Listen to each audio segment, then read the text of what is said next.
আমার মনে হয় যে জোজো নামটা তো মানে সচরাচর বাঙালিদের এরকম নাম হয় না, মানে আমি যে সময় জন্মেছি সে সময় হতো না, বাট সেটা একটা তো ডেফিনেটলি একটা অ্যাট্রাকশন বটেই যে জোজোটা অ্যাকচুয়ালি কি বস্তু, মানে ছেলে না মেয়ে, যারা যারা যখন তখন দেখেনি তাদের মনে একটা প্রশ্ন নিশ্চয়ই জাগতো যে কি করে, খায় না মাথায় দেয়, এরকম একটা ব্যাপার। But thanks to my mother যে এরকম একটা নাম রেখেছিলেন। মিস জোজো তুমি কোন সাল থেকে হলে, মানে ছোটবেলায় গান গাইতে বলে তো সেই সময় অত বাচ্চা বয়সে মিস বানিয়ে দিল সবাই। অ্যাকচুয়ালি দেখো, যখন আমি গান গাওয়া শুরু করেছিলাম তখন মিস বলার কথা নয় আমাকে, তখন বেবি বলার কথা। বাট একদমই। আই গেস আমার অডিয়েন্স আমাকে কোনোদিন বেবি বলে কনসিডার করেনি। কত বয়স ছিল তখন?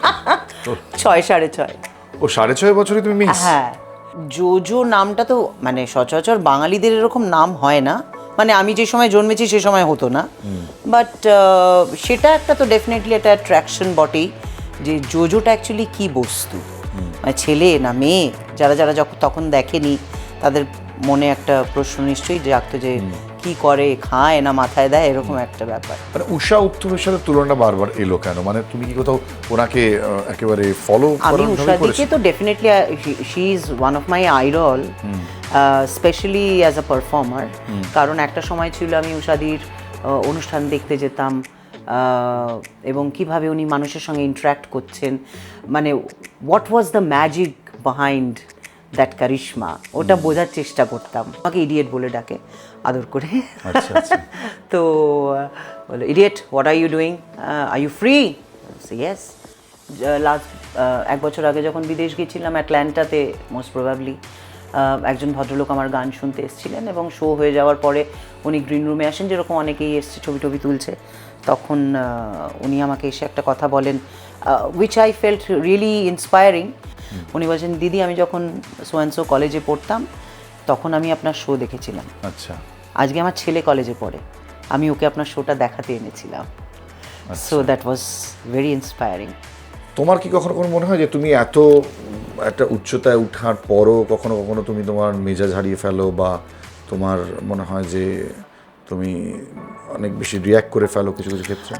হ্যাঁ, রিসেন্টলি কন্ট্রোভার্সিতে তুমি খুব রিয়্যাক্ট অল করেছিলে। তো রক্ত মাংসের মানুষ, তবে আমি খুব ইজিলি রিয়্যাক্ট করি না, কিন্তু মানে কোনো লজিক ছাড়া কোনো জিনিসে আমি রিয়্যাক্ট করি না, এবং একটা পয়েন্ট অফ টাইম অবধি আমি দেখি, তারপরে কিন্তু আমি রিয়্যাক্ট করি।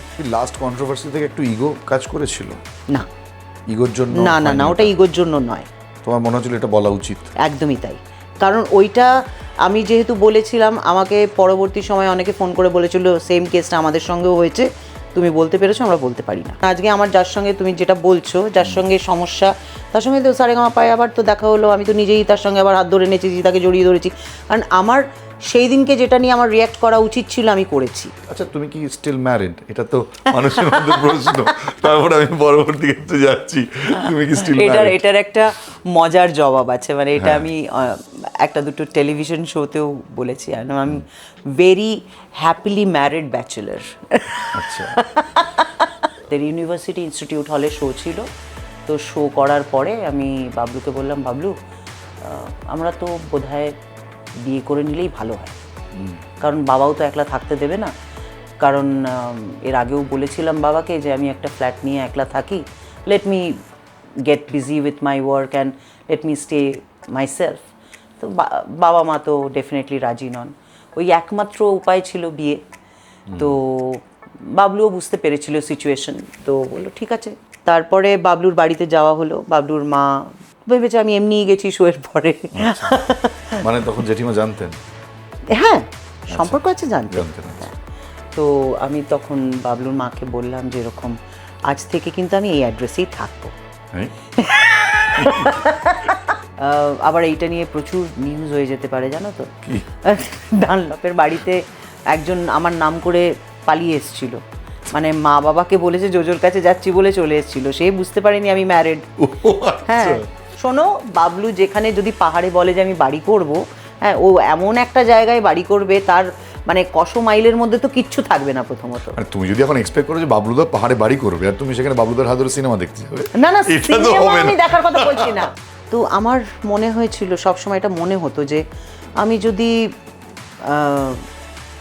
কজনকে অ্যাডপ্ট করতে পারতাম, আমার সঙ্গে রাখতে পারতাম, অ্যাটলিস্ট ওদের মাথার ওপর থেকে তো ওই অনাথ নামটা উঠে যেতে পারতো।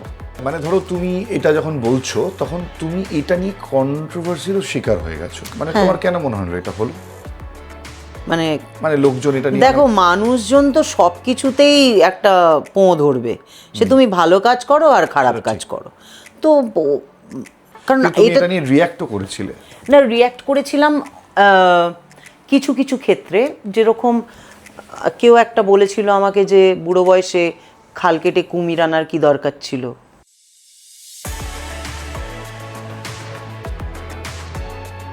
নমস্কার, আই এম বোস পডকাস্টের আরেকটা নতুন এপিসোড। আমি যখনই কোনো নতুন নতুন এপিসোড করি তখন আমার মনে হয় যে আমি এমন কিছু মানুষের সঙ্গে কথা বলার সুযোগ পাবো যাদের থেকে আমি অনেক কিছু জানতে চাই এবং সেই জানাগুলো আপনাদের জানাতে চাই। দেখুন, পডকাস্ট এখন একটা নতুন ট্রেন্ড বলতে পারেন। প্রচুর মানুষ যারা ইউটিউবে বিভিন্ন পডকাস্টে প্রত্যেক দিন যান, তাদের নিজের অভিজ্ঞতা শেয়ার করেন। কিন্তু আমি অ্যাজ আ পডকাস্টার আমার যেটা পাওনা যে আমি প্রচুর কিছু শিখতে পারি মানুষের কাছ থেকে, তাদের নিজের জীবনের যে অভিজ্ঞতা তারা শেয়ার করেন। এবং বেশিরভাগ ক্ষেত্রে আমার সঙ্গে যাদের খুব ভালো সম্পর্ক, যাদেরকে আমি ব্যক্তিগতভাবে চিনি, তাদেরকে আরও চেনার একটা সুযোগ তৈরি হয়।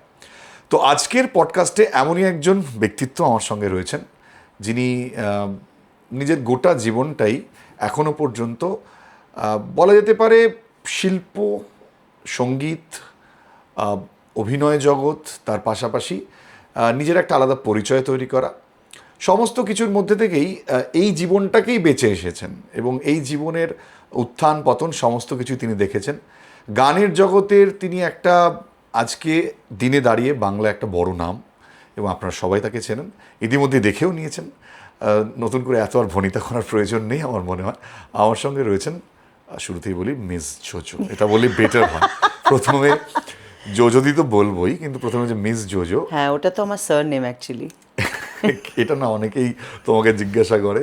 প্রথমত এসব তো যাচ্ছি, মিস জোজো প্রসঙ্গে আসবো, কিন্তু প্রথমে বলি এখন শরীর কেমন আছে? শরীর অনেক বেটার। সবাই কিন্তু এটাই তোমার জানার জন্য প্রথমে কনসার্ন। হ্যাঁ, এখন অনেকটা বেটার না, ডেফিনেটলি দেখেও নিশ্চয়ই আশা করি ভালো লাগছে হ্যাঁ, যারা দেখছেন আর কি। ভালো আছো। মাঝখানে অসুস্থ ছিল, তখন আমারও খারাপ লাগছিল যে তুমি অসুস্থ ছিলে।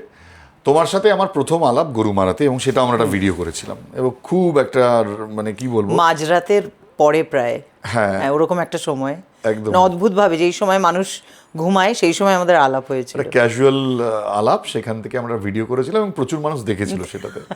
এবং তোমায় প্রচুর প্রশ্ন করেছি এবং প্রচুর প্রশ্ন করেছি। অ্যাকচুয়ালি আমরা ইনডাইরেক্টলি কিছু প্রশ্নের উত্তরই মনে দিয়ে দিয়েছিলাম সেদিনকে।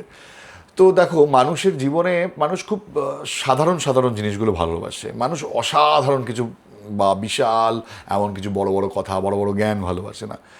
কারণ আমরা বেসিক্যালি সবাই আম আদমি, এন্ড অফ দ্য ডে। তো তুমি আম আদমির প্রতিনিধি, কারণ তুমি যে ধরনের পারফরমেন্স করে এসেছো সারা জীবন, সেটা একেবারে মানুষের মধ্যে থেকে করে এসছো। আর মানুষ মনে হয় মিস জোজোকেই বেশি নিয়েছে। তোমার নামের ইউনিকনেসটা তোমার কতটা মনে হয়? আমার মনে হয় যে জোজো নামটা তো মানে সচরাচর বাঙালিদের এরকম নাম হয় না, মানে আমি যে সময় জন্মেছি সে সময় হতো না।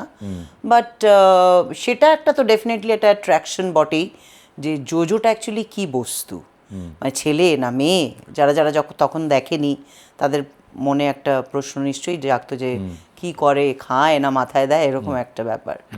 But thanks to my mother যে এরকম একটা নাম রেখেছিলেন, সেটার জন্য ডেফিনেটলি একটা আকর্ষণ, এবং ওই আকর্ষণ থেকেই নামটা পপুলার হওয়া, তার সঙ্গে সঙ্গে আমারও এগিয়ে যাওয়া। ধরো তোমাকে লোকে যেভাবে দেখে স্টেজে, তুমি একটু লাউড মিউজিক, যেটা তোমার কাছ থেকে সবাই প্রেফার করে, এবং আমরা যেটাকে বাংলায় বলে একটু লাড়ে লাপ্পা ব্যাপার আছে এর মধ্যে, মানে জানি না শুনতে কেমন লাগে, বাট আছে। মানে আমরা খুব সাধারণ আলোচনা করছি তো আজকে, মানুষের সহজ বোঝার জন্য একদম। বাট তুমি নিজের লাইফেও কি খুব লাউড? না, I'm a very boring and quiet person. Boring কেন? সেটা আমার মনে হয় যারা আমাকে স্টেজে দেখে, তারা যদি আমাকে বাড়িতে দেখে তাদের একদম ভালো লাগবে বলে আমার মনে হয় না। বাট ডেফিনেটলি আমার মনে হয় যে তার মধ্যেও কিছু মানুষ আছে যারা আমাকে বাড়ির আমাকে ঘরোয়াভাবেও দেখেছে, তাদের হয়তো ভালো লেগেছে। But I basically feel that আমি যদি আমাকে তাদের জায়গায় রাখি, তাহলে আমি স্টেজের জোজোকে দেখে বাড়িতে এসে যদি দেখি, I feel that she is very boring. না মানে এটা হয়তো তুমি মনে করছো, কিন্তু আমার তোমাকে ধরো, আমি তো তোমার দর্শক বা শ্রোতা, আমার কিন্তু তোমাকে সেটা মনে হয়নি। তুমি তোমার জাজমেন্টটা চেঞ্জ আমি করে সেটাই ফেলো। তো বলছি যে পার্সন টু পার্সন ভ্যারি করবে হয়তো সেটা। দেখো, লাউডনেস বলতে আমি বোঝাতে চেয়েছিলাম যে তুমি বোরিং তো নও, প্রথমত আমি বলে দিচ্ছি তুমি বোরিং Thank you. নও। লাউড বলতে একটা ধরো এই যে স্টেজ, অনেকে বলে মাচা, এই যে টার্মগুলো আমরা ইউজ করি, সেখানে এই যে সারাক্ষণ মানুষকে একটা এন্টারটেইন করা, তার জন্য তো নিজেকেও এন্টারটেইন করতে হয়। অ্যাকচুয়ালি আমি সব সময় না মানে মানুষকে এন্টারটেন করার ব্যাপারটা এগিয়ে রেখেছি। নিজেকে এন্টারটেন কিভাবে করব? অ্যাকচুয়ালি মানুষ যে আনন্দটা পাচ্ছে সেটাই হয়তো আমার এন্টারটেনমেন্টের। তোমার নিজেকে তো বুস্ট করতে হয়, যে এই বুঝ লেভেলে করতে নিয়ে হয় যাওয়ার ওই জন্য। কারণেই, যাতে মানে আমার অনুষ্ঠান দেখতে যারা আসবে, হয়তো ধরো তাদের মধ্যে অনেকের সারাদিনে অনেক রকম অশান্তি তারা ফেস করেছে, কেউ বাড়িতে বউয়ের সঙ্গে ঝগড়া করেছে, কেউ বরের সঙ্গে ঝগড়া করেছে, কেউ অফিসে বসের সঙ্গে ঝগড়া করেছে, কাট টু ইভিনিংয়ে তাদের পাড়ায় আসছে জোজো, বা কারোর হয়তো মন মেজাজ ভালো নেই, প্রেমে ব্রেকআপ হয়েছে, বা পড়াশোনা ঠিক হয়নি, মা প্রচণ্ড বকেছে। তো তারা যখন আমার অনুষ্ঠান দেখতে আসে, এসে 6 থেকে 7 অবধি, তারা যেন মুখে একটা হাসি নিয়ে বাড়ি যায়, এইটাই সবসময় আমার লক্ষ্য থেকেছে। এবং সেটার জন্য আমার মানে আমার নিজের মন খারাপ, আমার নিজের শরীর খারাপ, আমার নিজের ভাল লাগছে না, মানে সব রকম নিয়েও আমি নিজেকে সেই জায়গাটায় নিয়ে যাই যেখানে আমি তাদেরকে আনন্দটা দিতে পারি, তাদেরকে হাসি মুখে, তারা যখন আমার অনুষ্ঠানটা দেখে যাচ্ছে একদম পুরো যেন তাদের মনে হয় যে একটা দারুণ সন্ধে কাটলো। মানে দারুণ সন্ধে মানে সে তো এমনি যে কোনো গজল অনুষ্ঠানে গেলেও দারুণ সন্ধে কাটবে সেটা নয়, মানে একটা ফুরফুরে মন নিয়ে বাড়ি যাবে, নাচতে নাচতে বাড়ি যাবে, মোদ্দা কথা হলো তাই। মানে যেমন ধরো, এটা অনেকে হয়তো কন্ট্রাডিক্ট করতে পারে, আমরা যেমন ফাইন আর্টস বুঝি না সাধারণ মানুষ, আমরা সাধারণ মানুষ শাস্ত্রীয় সঙ্গীত বুঝি না, মানে তার মানে সেটা ভুল তা তো নয়। কিন্তু আমরা যেহেতু খুব সাধারণ পাতি মানুষজন, তো আমরা আদমিরা একটু সেটাই ভালোবাসি, যেটা মানে আমরা যেটা বলি মাস কানেক্ট করা যায়, যে ধরনের মিউজিক বলো বা আর্ট, ফর্ম অফ আর্ট বলো, সেটাতে তুমি আছো, তুমি একদম মাসের সঙ্গে থেকেছো। মাস এই গানটা গান দিদি, এই গানটা গান দিদি, এবং সেই গানগুলো সব খুবই কিন্তু জনপ্রিয় গান, এবং তোমার নিজের গানও রয়েছে তার মধ্যে। এই যে আমি এই জায়গা থেকেই বলতে চাইছিলাম যে ধরো যখন তুমি মঞ্চে পারফর্ম করছো এবং 10টা লোক তালি মারছে, এবং কোথাও সিটি মারছে, কোথাও মানে প্রচুর একটা মানুষের মধ্যে সেই যে তুমি বুস্ট করার চেষ্টা করছো, তোমার কি মনে হয় যে তুমি মানুষকে মন থেকে, বা মানুষকে, সেই মানুষটা দুঃখী মানুষটা হয়তো সেই দিনের জন্য, তাকে পুরো মোটিভেটও করে দিয়েছো, এরকম তোমার কখনো ফিল হয়? ডেফিনেটলি করেছো? হ্যাঁ, এরকম অনেক অন্যরকমভাবে অনেক দিদাদেরও মোটিভেট করেছি। কিভাবে? আমার অনেক বছর আগের একটা ঘটনা বলি। একটা আমার মনে হয় শিয়ালদা বা ইন্টালি ওই চত্বরে কোনো একটা অনুষ্ঠানে আমি এরকম প্রোগ্রাম করছি, আর আমি মানে সবসময় এটা ইয়ার্কি মেরেই বলতাম যে আমার শেষ লগ্নে জন্ম হয়েছে। মানে আমাকে কোনো দিন, এখন তো অনেক এই যে টাইমের পাবন্দি, 10টার পরে অনুষ্ঠান হবে না, যার জন্য কলকাতা শহরের অনেক বড় বড় অনুষ্ঠান তো প্রায় বন্ধই হয়ে গেছে, পুজো ছাড়া হয় না। ওই অলিতে গলিতে যেরকম আমাদের ছোটোবেলায় আমরা দেখতাম যে মানে ফ্রাইডে স্যাটারডে সানডে বা অনেক সময় উইকডেজেও একটা কেউ পাড়ার দাদারা উদ্যোগ নিল তো অনুষ্ঠান শুরু হয়ে গেল। কিন্তু সেটা এখন নানান রকম এই একটা টাইমের একটা পাবন্দি এসছে, তখন তো ওই সবগুলো ছিল না। তো প্রায় আমি রাত্রির ধরো 12:30 নাগাদ অনুষ্ঠানে স্টেজে উঠেছি, আমার অনুষ্ঠান করে নেমেছি, তখন 1:30 হবে, গ্রিন রুমে বসে ঘাম মুছছি, হঠাৎ করে একজন দিদা এলেন, মানে সে তখন 80 ছুঁই ছুঁই বয়স হবে, অত রাত অবধি তিনি জেগে ওখানে ছিলেন। এবারে এসে আমাকে খুব মাথার মধ্যে হাত বুলিয়ে আশীর্বাদ করে আমার হাতের মধ্যে একটা কিছু গুজে দিলেন, দিয়ে চলে গেলেন। তো এবারে যেই মানে ক্লাবের যে ছেলেরা ছিল, তো আমি চা খেতে চেয়েছিলাম, আমাকে চা এনে দিল, বলে দিদি কী দিয়ে গেল? আমি তখন দেখিনি, আমি তখন চাটা কখন আসবে সেটা ভাবছি। তো চাটা হাতে নিয়ে আমি খুলে দেখলাম ওটা 10 টাকা। আমি বললাম যে এই কি 10 টাকা দিয়ে গেছে দিদা? বলছে দিদি আপনি আজকে লটারির টিকিট কাটুন। কেন? বলছে আপনি পাবেন। এই দিদা হলো আমাদের পাড়ার কিপ্টে দিদা। হ্যাঁ, সেই কিপ্টে দিদার হাত থেকে আমাদের কখনো 1 টাকা চাঁদা দেয়নি, সেই কিপ্টে দিদা আপনাকে 10 টাকা দেয়। মানে এটা আমি বলছি তখন আমার মানে আর্লি 90s, ধরো আচ্ছা, হ্যাঁ তখন 10 টাকা অনেক ছিল। তখন 10 টাকার অনেক মানে Value অনেক ছিল। হ্যাঁ ভ্যালু ছিল। তো বলছে যে আপনাকে 10 টাকা দিয়েছে মানে মানে ভাবতে পারছেন না আপনি লটারির টিকিট কাটুন এইটা দিয়ে, এবং এই 10 টাকাটা এখনো আছে আমার কাছে। তো আমার মনে হয় যে হ্যাঁ দিদাকে কোথাও তো মোটিভেট করেছিলাম, সেই জন্য কিপ্টে দিদা এসে আমাকে 10 টাকা দিয়েছেন। বিশাল ব্যাপার। বিশাল ব্যাপার।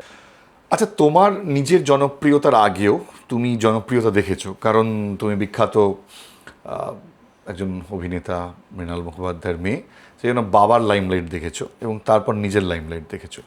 সো এই লাইমলাইটটা কি তোমার জীবনে খুব কমন, বা ওই লাইমলাইটটা কি তোমাকে ইন্সপায়ার করেছিল নিজের জীবনে বড় হতে? ইন্সপায়ার লাইমলাইটটা করেনি অ্যাকচুয়ালি, যেহেতু বাবা মা দুজনেই পারফর্ম করতেন, মঞ্চে গাইতেন। ইভেন তোমার মাও মাও গাইতেন, হ্যাঁ। পলিটিশিয়ানও তো ছিলেন। হ্যাঁ। তো মা বাবা যেহেতু গাইতেন এবং মা বাবার সঙ্গে আমি ওই স্কুল ছুটি থাকলে অনুষ্ঠানে যেতাম, তো ওইটা হয়তো কোথাও আমাকে, আমি জানি না, আমি হয়তো ওইরমভাবে ওটাকে ইনহেরিট করেছিলাম। কারণ দিদা, যেহেতু আমি দিদার কাছে বড় হয়েছি, দিদা মাঝে মাঝে বলতেন যে আমার তো মনে নেই ছোটোবেলার কথা, যে মা বাবা অনুষ্ঠানে বেরিয়ে গেলে বা মা অনুষ্ঠানে বেরিয়ে গেলে অনেক সময় আমি নাকি মায়ের ড্রেসিং টেবিলের সামনে দাঁড়িয়ে মায়ের চিরুনিটাকে মাইক্রোফোন করে এরকম করে গান গাইতাম।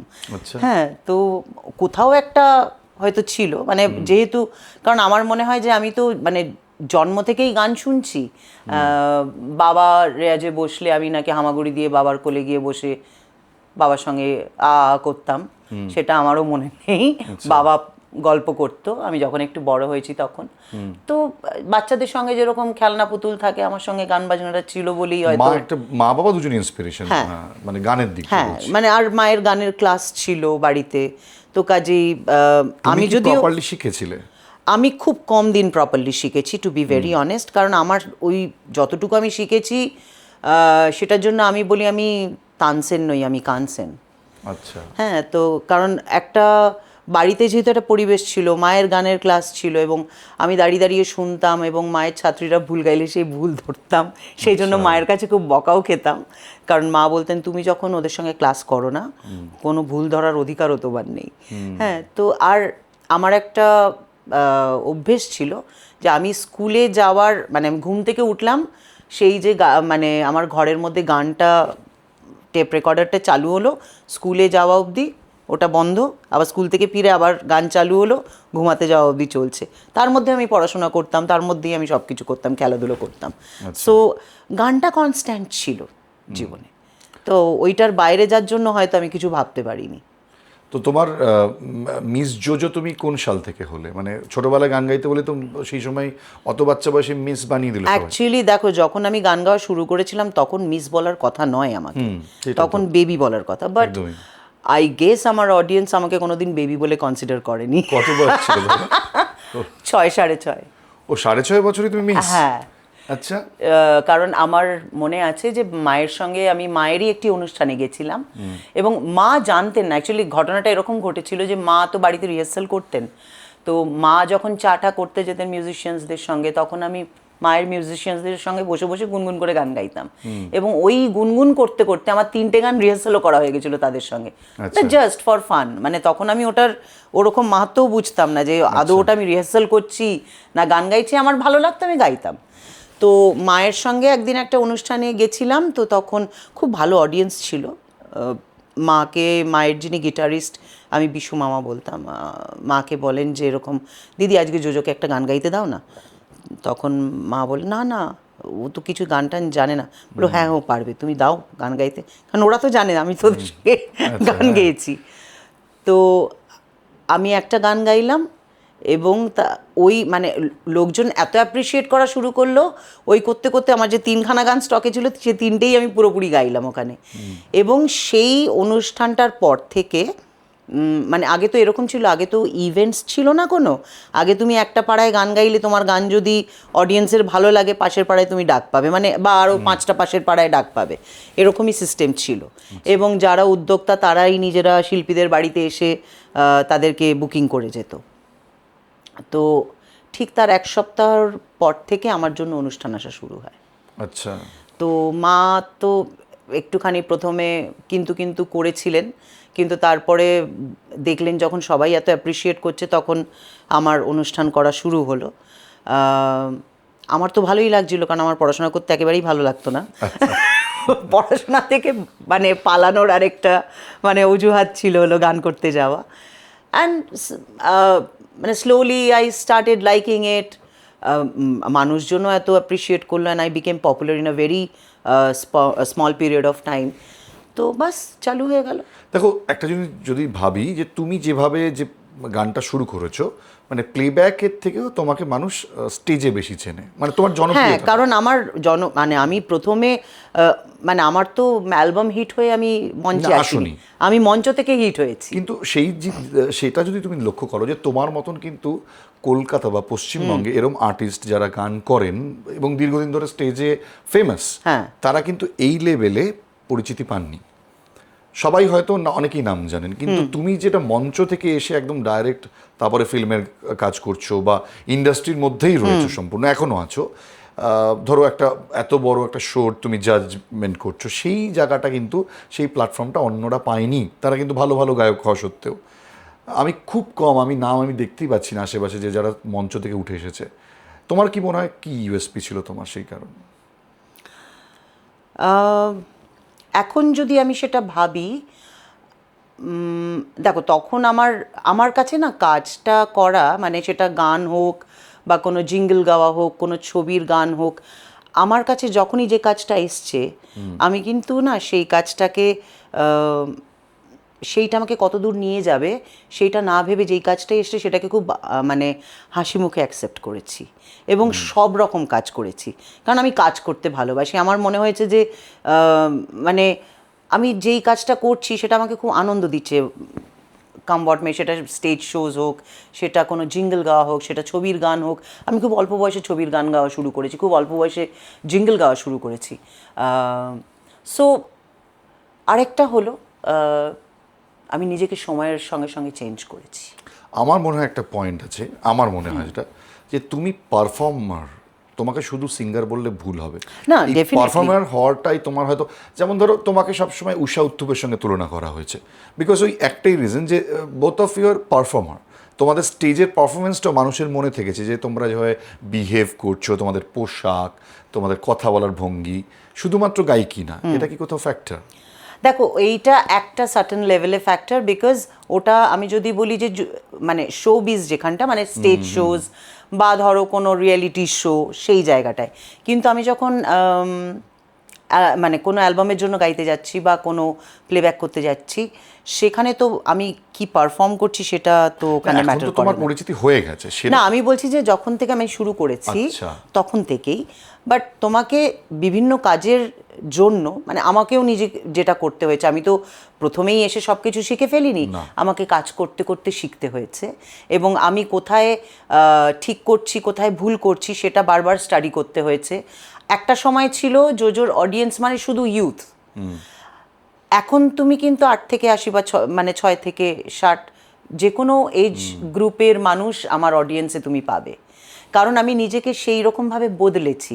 একটা সময় যখন শুধু কলেজ প্রোগ্রাম করছি বা শুধু পাড়ার প্রোগ্রাম করছি, দ্যাট ওয়াজ ফাইন, কিন্তু তারপরে যখন আমার কাছে ধরো কোনো অফিসের স্টাফ রিক্রিয়েশন ক্লাব থেকে অনুষ্ঠান আসা শুরু হলো, কোম্পানিজ থেকে অনুষ্ঠান আসা শুরু হলো, বিভিন্ন বড় সংস্থা থেকে অনুষ্ঠান আসা শুরু হলো, সেইখানে আমাকে নিজেকে নিয়ে ভাবতে হয়েছে যে আমার সং সিলেকশন চেঞ্জ করতে হয়েছে, আমাকে একটু ভ্যারাইটি রাখতে হয়েছে, শুধুই সেখানে নাচের গান নয়, আবার এরকমও নয় যে আমার যেটা আইডেন্টিফিকেশন যে আমি চটকদারি গান ভালো গাই, সেটাকেও আমি একেবারে মুছে দিইনি। তো আমাকে মোল্ড করতে হয়েছে নিজেকে অনেক সময়, সেটা শুধু পারফরমেন্সের ক্ষেত্রে নয়, নিজের প্রেজেন্টেশনের ক্ষেত্রে, নিজের ইভেন ভাষার ক্ষেত্রে।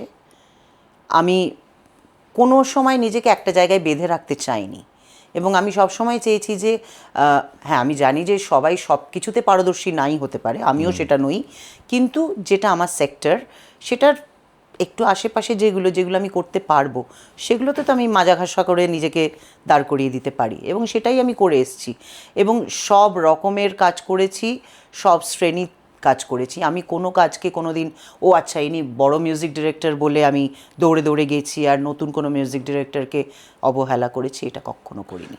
যেমন ধরো মানে আমি কেন কথাটা বললাম যে কিশোর কুমারের গায়কি নিয়ে কখনো প্রশ্ন ওঠেনি, আমি এই সেন্সে বলছি যে তিনি তো প্রথম কথা গায়ক, মোহাম্মদ রফি থেকে শুরু করে লতা মঙ্গেশকর, আশা ভোসলে, বা আশা ভোসলেকে আমি সাইডে রাখছি কারণ সেই সময়কার দিনে মুকেশজি যারা ছিলেন, কিশোর কুমারের নামটা বারবার সামনে এসেছে কারণ তিনি পারফর্মার বলে দুটোকে কম্বাইন করা হয়েছে, যে তার শিল্পী সত্তা তো আছেই, সে নিয়ে তো কোনো কথাই হবে না, তিনি ভালো গান গান, তার গায়কি নিয়ে কখনো প্রশ্ন উঠছে না, কিন্তু তার সঙ্গে পারফরমেন্স একটা ওনার সবসময় মতন ওরকম তো কেউ করতেন না, আলোচনাতে থাকা সবসময় যে মানে এই লোকটাকে আনলে আমাদের শোটা জমে যাবে, শুধু ভালো গানই শুনবো না, আমি এই কারণে বলছি। আচ্ছা, কোথাও কি মানে নামি বাবার মেয়ে বলে সুযোগ সুবিধা বেশি পেয়েছো? না পাওনি? না, এটা একেবারেই নয়। আচ্ছা, মানে এইটা ঠিক ছিল যে ইন্ডাস্ট্রিতে লোকে আমাকে হয়তো চিনতো মৃণালদার মেয়ে বলে, বা আমার মায়ের নামে, যারা সঙ্গীত জগতে মায়ের পূর্ব পরিচিত তারা আমাকে চিনতো, কিন্তু আমাকে নিজের আমি যেটা করতে পারি সেই প্রমাণটা আমাকে নিজেই কাজ করে দিতে হয়েছে। এইটা অনেকেই মনে করেন যে নামি বাবা মায়ের ছেলে মেয়ে হলে অনেকটা সুবিধে হয়ে যায়, কিন্তু আমি মনে করি উল্টোটা, নামি বাবা মার মেয়ে হলে স্ট্রাগলটা কিন্তু নিউকামারদের থেকে আরও অনেক বেশি থাকে, কারণ কি লোকের এক্সপেকটেশনটা অনেক বেশি থাকে। তো সেই জায়গা থেকে যখন একটা সময় 90 দশকের শেষের দিকে একটা সময় এসছিল, যেই সময়টা বাবা চুটিয়ে বাংলা ছবিতে ভিলেনের রোল করছেন, বুম্বাদার সব ছবিতে বাবা, এবং বাবার ওই ভিলেনের ডেনে যে কটা আইটেম নাম্বার সব আমি গাইছি। হ্যাঁ, এবং প্রায় দিনই বাবা ফোন করে বলতেন যে মামাই এই গানটা ভালো হয়েছে, প্রডিউসার খুব খুশি, ওনার পরের ছবিতেও তোমাকে গাওয়াবে বলেছেন এবং ওয়েল ডান। তো বাবার কাছ থেকে এই কমপ্লিমেন্ট পাওয়াটাতে আমার মনে হয়েছিল যে এইটাও আমার কাছে পৃথিবীর শ্রেষ্ঠ পুরস্কার। এইটা কারণ কি বাবাও নিজে কোনো দিন এটা বিশ্বাস করতেন না, মানে আমার মেয়েকে রেফার করব বা আমার ছেলেকে রেফার করব, আমার মাও বিশ্বাস করতেন না, বাবাও বিশ্বাস করতেন না।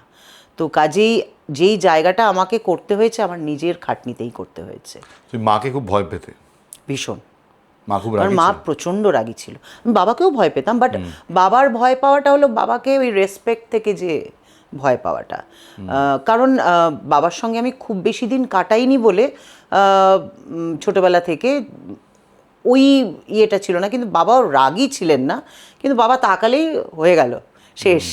হ্যাঁ, তোমার মা তো সম্ভবত মানে মমতা বন্দ্যোপাধ্যায়ের মেন্টর ছিলেন শুনেছি, মানে সেই মানে পলিটিক্যালি সেই সময় এতটাই সিরিয়াস পলিটিক্সের কারণ সাথে আমার যুক্ত ছিলেন। দাদু এমএলএ ছিলেন, দিদা এমএলএ ছিলেন, সো ন্যাচুরালি মা প্রদেশ কংগ্রেসের প্রেসিডেন্ট ছিলেন। সেই কারণে তোমার মাকে, মা বাবার একটা ফোকাস তোমার উপর সবসময় ছিল। কিন্তু তুমি তো ইন্ডাস্ট্রিতে যখন এলে তোমার তো একটা অদ্ভুত কন্ট্রোভার্সি তোমার সাথে ছিল, যদিও সেটা বাইরে বেরোয়নি খুব একটা। তো আমি দেখলাম যে তুমি রিসেন্টলি একটা পডকাস্টে এই নিয়ে মুখ খুলেছো, মানে সম্ভবত আমার সাথে একটা ইন্টারভিউর পরে তুমি সেটা করেছিলে। তোমার লাইফের এই যে একটা পার্ট যেটা তোমার বিয়ের কন্ট্রোভার্সি, সেটাই কি তোমাকে তোমার ক্যারিয়ারের আরেকটা দিক খুলেছিল? আমি কন্ট্রোভার্সি প্রসঙ্গে আসছি, সেটা মানুষের কাছে ইন্টারেস্টিং। মানুষ তো এখন এটাও জানতে চায় মিস জোজো রোগা হয়ে গেছে, খবর, এটা খবর। মানে এখন ইন্ডাস্ট্রিতে, মানে ইন্ডাস্ট্রি বলে না, আমাদের এই সোসাইটিতে যা নেগেটিভ তাই খবর, আর এটা তো পজিটিভ ব্যাপার, তুমি রোগা হয়েছো। মানে এই তোমার আগে আচ্ছা এই প্রসঙ্গে আসি যে তোমার এই যে তোমার রোগা হওয়াটা কেন খবর, আমাকে এটা আগে বলো।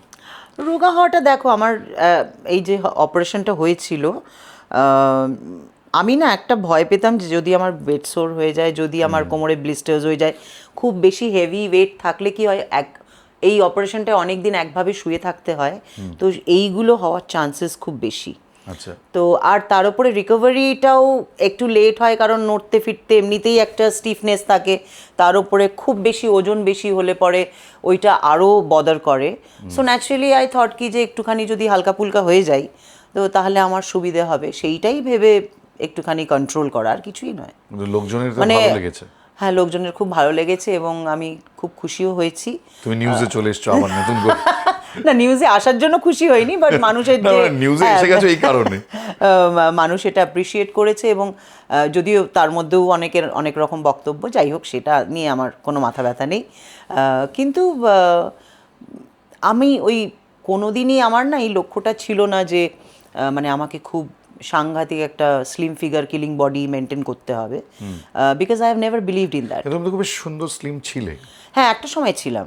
তোমার একটা পুরোনো ছবি দেখাই তাহলে, হ্যাঁ দেখাও। যে তুমি তোমার ফ্যামিলির সাথে কতটা স্লিম ছিলে সেই সময়। যারা তোমাকে সেই সময় দেখেনি তারা দেখতে পাবে এই ছবিটা, এবং তুমি কতটা মানে এখনও তুমি মিষ্টি আছো, তখনও কত মিষ্টি ছিলে কম বয়সে, সেটা মানে দর্শকদের দেখাই। আচ্ছা, তোমার পার্সোনাল জীবন নিয়ে আসবো, কিন্তু তার আগে একটু বলি যে তোমার লাইফে গানের জগতে সবচেয়ে পছন্দের গায়িকা বা গায়ক মানে কাকে ফলো করেছো সবসময়? আমি দুজনকে খুবই ফলো করেছি, একটা হলো আশাজি আর একটা উষাদি। আচ্ছা, হ্যাঁ, এই দুজনের ছাপ আমার সঙ্গীত জীবনে সব থেকে বেশি পড়ে। আমি কিন্তু আশা ভোসলেকে ওই জন্য মানে বাদ রেখেছিলাম যে উনি একজন বড় পারফর্মার, আর তোমার দুজনকে মিলিয়ে করা আছে। হ্যাঁ, আর এছাড়া পছন্দের গায়িকা আমার কাছে অনেকে, যেরকম শোভা মুদগলকে আমার ব্যক্তিগতভাবে খুব পছন্দ হয়, আমার আলিশাকে খুব ভালো লাগে, বিভিন্ন আছে, মানে ইভেন মানে আমাদের এই লতাজি আশাজি তো আছেনই, সুনিধি চৌহান পছন্দ। সুনিধি ভালো, সুনিধিকে যদিও আমি অনেক ছোট দেখেছি, এখন অনেক বড় হয়ে গেছে, কারণ আমি যেই সময় বম্বেতে ছিলাম সেই সময় সুনিধি পুচকি ছিল, আর তখন আমি আদেশ শ্রীবাস্তবের সঙ্গে শোজ করেছি কিছু, তো সেই সময় সুনিধিও আসতো, তখন হেমা সরদেসাই শো করতো, তো অনেকেই আছে, কবিতাজির গান মানে গান বিশেষে ভালো লেগেছে, এরকম প্রচুর শিল্পী আছে। আর অফবিট যদি বলি, আমার শোভা মুদগলজি, বেগম আখতার, হ্যাঁ এনাদের গান খুব ভালো লাগে, যদিও আমার গান শুনে সেটা ছাপ পাবে না মানুষ, কিন্তু এক একজনের তো এক একটা ওই মানে কাজ থাকে, কাজের বাইরে এনাদের গান ভালো লাগে। আমি জগজিৎ সিং শুনতে খুব ভালোবাসি, গোলাম আলী শুনতে খুব ভালোবাসি, ওই যে ওটাই কানসেনের জন্য। আমি কেন তোমার গানের জগতের সাথে তোমার পার্সোনাল লাইফে যাচ্ছি, এটা কারণ হচ্ছে যে এই জিনিসটা জানা ভীষণ দরকার যে মানুষ খুব স্ট্রাগলের মধ্যে দিয়েও নিজের শিল্পকে বাঁচিয়ে রাখতে পারে। একদম। এটা ধরো তোমাকে নিয়ে অনেকেই কথা বলেছে, অনেকে ইন্টারেস্টেড যে তুমি, আচ্ছা তুমি কি স্টিল ম্যারিড, এটা তো মানুষের মধ্যে প্রশ্ন। তারপর আমি পরবর্তী ক্ষেত্রে যাচ্ছি, তুমি কি স্টিল ম্যারিড? এটার একটা মজার জবাব আছে, মানে এটা আমি একটা দুটো টেলিভিশন শোতেও বলেছি, আমি ভেরি হ্যাপিলি ম্যারিড ব্যাচেলার। আচ্ছা, মানে তুমি এমন লেভেলের ম্যারিড ব্যাচেলার যে এটা নিয়ে আমার থেকে বেশি কেউ জানে না, আমি সেই প্রসঙ্গে আসছি। বাট এই যে বিয়েটা করলে, এটা খুব কন্ট্রোভার্সিয়াল একটা বিয়ে ছিল, এবং পরিবারের সম্ভবত বিরুদ্ধে গেছিল, এবং ওই সময় মায়ের বিরুদ্ধে বা মানে বাবাও কি অমত ছিল বিয়েতে? না, বাবার অমত ছিল না। অ্যাকচুয়ালি আমি প্রথমে মায়ের কাছ থেকে পালিয়ে বাবার কাছে যাই, তারপরে বাবার ওখান থেকে পালিয়ে বাবলুর কাছে আসি আর কি। কিন্তু বাবলুদা থেকে পারমিশন নিয়ে সব জিজ্ঞেস করা। আমি কিন্তু প্রথমে বলি, আসলে এই যে বাবলুদার সাথে বিয়ে করা নিয়ে, মানে আমাদের কিংশুক মুখার্জির সাথে বিয়ে করা নিয়ে একটা প্রবল তোমার মায়ের আপত্তি ছিল, এবং শুনেছিলাম যে বাবলুদাকে নাকি একেবারে দুনিয়া থেকে সরিয়ে দেওয়ার প্ল্যান ছিল। হ্যাঁ, এবং আমাদেরকে অ্যারেস্টও করানো হয়েছিল, একটি শো থেকে একটি থানায় তুলে নিয়ে যাওয়া হয়েছিল, সেখানে আর কি ওই সময়ের ডিসি নর্থ যিনি, তিনি মায়ের খুব বুজুম ফ্রেন্ড ছিলেন, সেই পাওয়ারটা মা কাজে লাগিয়েছিলেন, কিন্তু আলটিমেটলি কিছু হতে পারেনি আর কি। কিন্তু বাবলুদাকে যদি এখন অনেকে বলেন, বাবলুদার প্রসঙ্গে অত তো ডিটেলে যাচ্ছে না, কারণ বাবলুদাকে তো লোকে চেনে আলাদা করে, কিন্তু ধরো বাবলুদার সাথে তোমাকে অনেকে মিলাতে পারে না, মানে কারণ বাবলুদাকে এখন তারা দেখছে, তো বাবলুদা সেই সময় একটা ডেয়ার ডেভিল কাজ করেছিল, এটাও তো সত্যি কথা। হ্যাঁ, মানে আমরা মানে দুজনেই অ্যাকচুয়ালি দেখো, ওই যে মানে চলো পালিয়ে গিয়ে বিয়ে করি, মানে ওই রকমভাবেও কিন্তু হয়নি। আমরা একদিন আমাদের একটা শো ছিল, অ্যাকচুয়ালি যেটা হয়েছিল, মানে এটা বলতে গেলে আমাকে ওই স্টোরিটাও বলতে হয় যে আমার খুব ছোটবেলায় তো মা বাবা ডিভোর্স হয়ে যায়, তো আমি প্রায় 14 বছর, মানে আমার যখন 2.5 বছর বয়স তখন আমার মা বাবা ডিভোর্স হয়ে যায়, তো আমার প্রায় 14 বছর পরে বাবার কাছে আবার ফিরে যাই, কারণ মাই মম গট ম্যারিড। তো আমার একটা সমস্যা হচ্ছিল, কারণ কি তখন আমি অলরেডি শোজ করা শুরু করে দিয়েছি, এবং মাঝখানে দিদা আমার সঙ্গে যাওয়া শুরু করেছিলেন, কারণ মা ওয়াজ কি বলবো busy with her new life, and মা অসুবিধে পড়ছিলেন আমার সঙ্গে রোজ রোজ ট্রাভেল করা বা ইয়ে করা, তো সেই জায়গায় আমার মনে হয়েছিল যে আমি বাবার সঙ্গে যোগাযোগ করি, বা যদি বাবার কাছে গিয়ে থাকি তাহলে হয়তো, কারণ মা আমাকে কোনোদিন একলা ছাড়ার পক্ষপাতী ছিলেন না। আচ্ছা।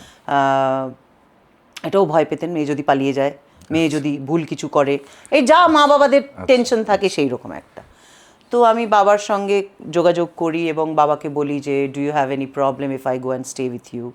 কারণ মানে অনেকেই বলতে পারেন এটা যে এরকম বাবা মেয়ের এরকম কথাবার্তা তখন থেকেই আমার কি বলবো মেন্টাল স্টেটটা না অনেকটা বিদেশিদের মতন, মানে খুব বাঙালিদের মতন যে ভাবি তা নয়। মানে আমার কাছে হলো যে দোস্তি করনি হ্যাঁ ইউ ওয়েলকাম, দুশ্মনী করনি হ্যাঁ ফির ভি ওয়েলকাম, কিছুই ফারাক পড়ে না আমারকে, মানে যতক্ষণ আমি নিজে ঠিক আছি। হ্যাঁ, তো সেই জায়গায় দাঁড়িয়ে তো বাবা যখন বললো নিশ্চয়ই তুমি আমার কাছে এসে থাকতে পারো, সো আই ওয়েন্ট টু বাবা ন্যাচুরালি তখন আমি কে নিয়ে, টিনাকে নিয়ে, তোতনকে নিয়ে নতুন সংসার। তো ওইখানেও আমি একটা সমস্যা ফেস করলাম, কারণ 14 বছর পর বাবা যেহেতু আমাকে ফিরে পেয়েছিল, বাবা ওয়াজ 24/7 ইন্টু, মানে এনগেজড ইন্টু মাই ওয়ার্ক, কি আমি কি করছি, বাবা আমার সঙ্গে শোতে যাচ্ছেন, সেটাতে বাবা নিজের কাজের ক্ষতি করছিলেন। হ্যাঁ, তো একটা তো সমস্যা আমার মনে হয় সেটা বাবা না বললেও আমি বুঝতে পারছিলাম বড় মেয়ে হিসেবে।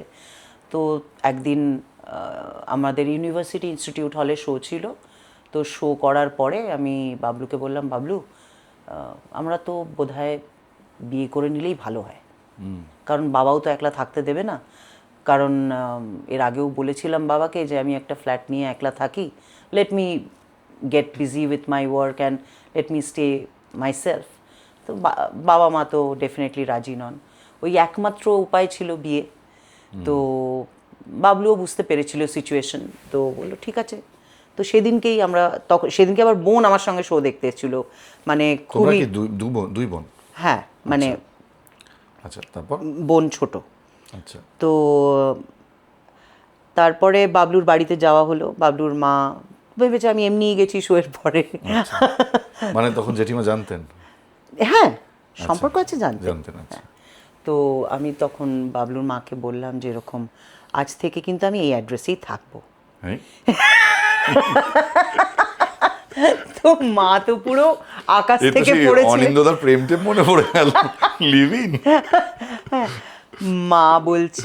মা তখন বলেছিলেন যে এরকম না মানে সে ঠিক আছে, কিন্তু এরমভাবে হুট করে দেখেছিস তো আমি কবে থেকে তোকে বলছি একটুখানি বাড়িঘর ঠিক করি, মা তো আবার তখন অন্য জায়গায় চলে গেল। জেঠিমা দেখতে ওরকম টাইপেরই ছিলেন।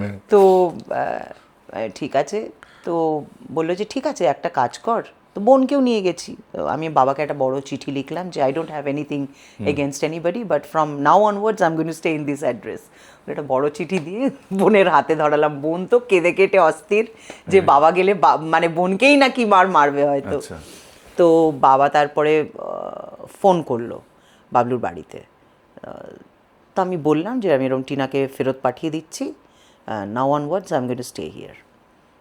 তো বাবা বলছে আচ্ছা ঠিক আছে তুমি বিয়ে করতে চাও তুমি বাড়ি ফিরে এসো, আমি তোমায় বিয়ে দিয়ে দিচ্ছি, আমার তো কোনো অসুবিধে নেই। আর না, বাড়ি আমি আর ফেরত যাব না। তো বললো যে আইলাম যে, তো আমাকে বললো তুমি ডিটারমাইন্ড? আইলাম হ্যাঁ, বাড়ি আমি আর ফেরত যাব না, আমি এখানেই থাকবো। তো এবারে যাই হোক, বোন তো কাঁদতে কাঁদতে বাড়ি চলে গেল। বাবা তারপরে খুব রেগে গেছিলেন, ন্যাচুরালি আর কথাবার্তা বলেননি।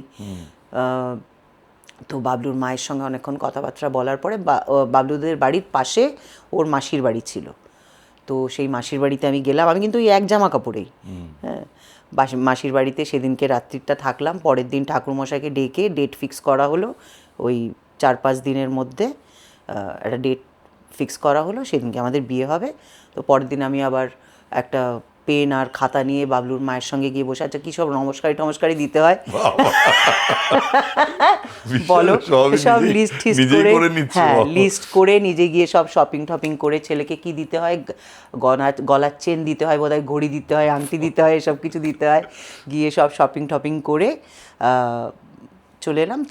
তার মধ্যে তো চারিদিকে সব নানান রকম, কেউই সেরকমভাবে কিছু জানে না। এবারে বাবলু বলছে যে এদিকে শো চলছে, শো করতে যাচ্ছি। তারপরে বাবলুর মা গিয়ে তো আমার জন্য সেই জামা কাপড় কিনে নিয়ে আসলো, এক জামা কাপড়ে এসছি তো। তো তারপরে যাই হোক আমাদের বিয়ে হয়ে গেল, এবং বিয়ের দিনও আমাদের মিউজিশিয়ানসরা কেউ জানতো না আমাদের বিয়ে।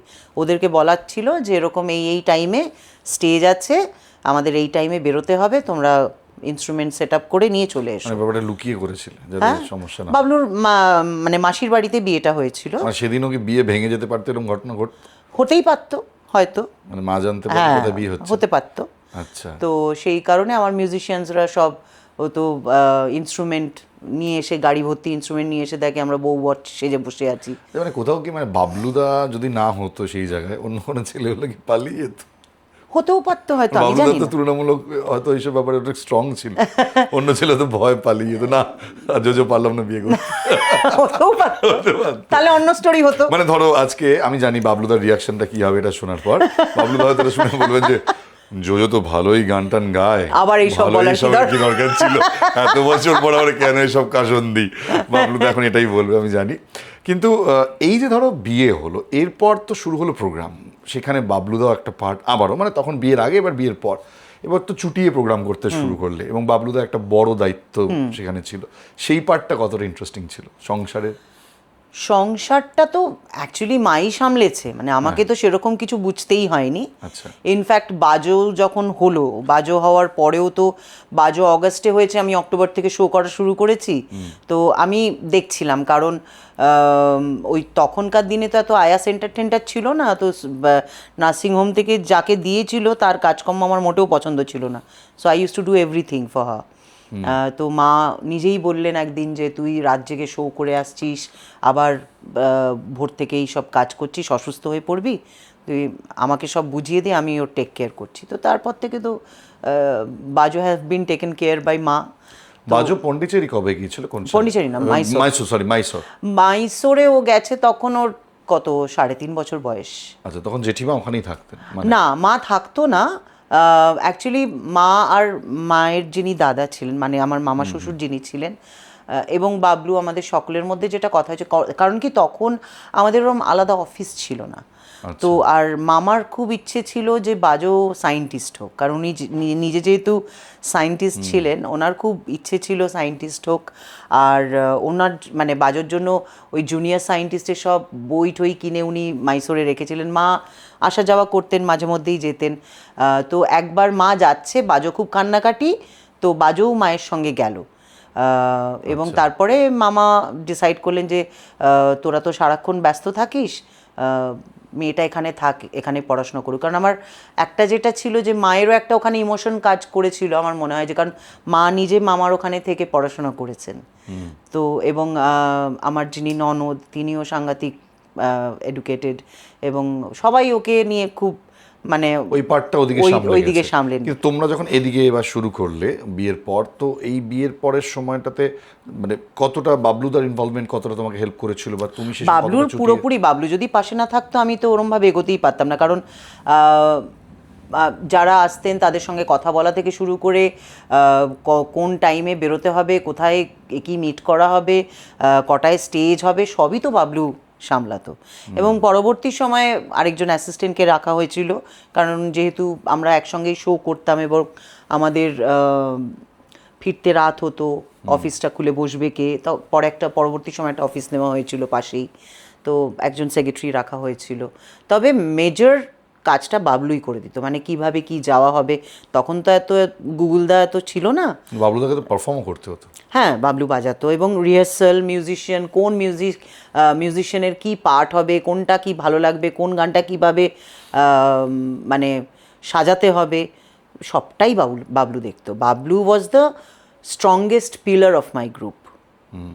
সো মানে এটা কি তোমার সাফল্যের সেই সময়টা যখন তুমি ইন্ডাস্ট্রিতে? হ্যাঁ, তখন তো অলরেডি আমি কাজ করা শুরু করে দিয়েছি, এবং এই পিরিয়ডটার পর থেকে তুমি আরো নাম করতে শুরু হ্যাঁ। কারণ কি একটা দেখো,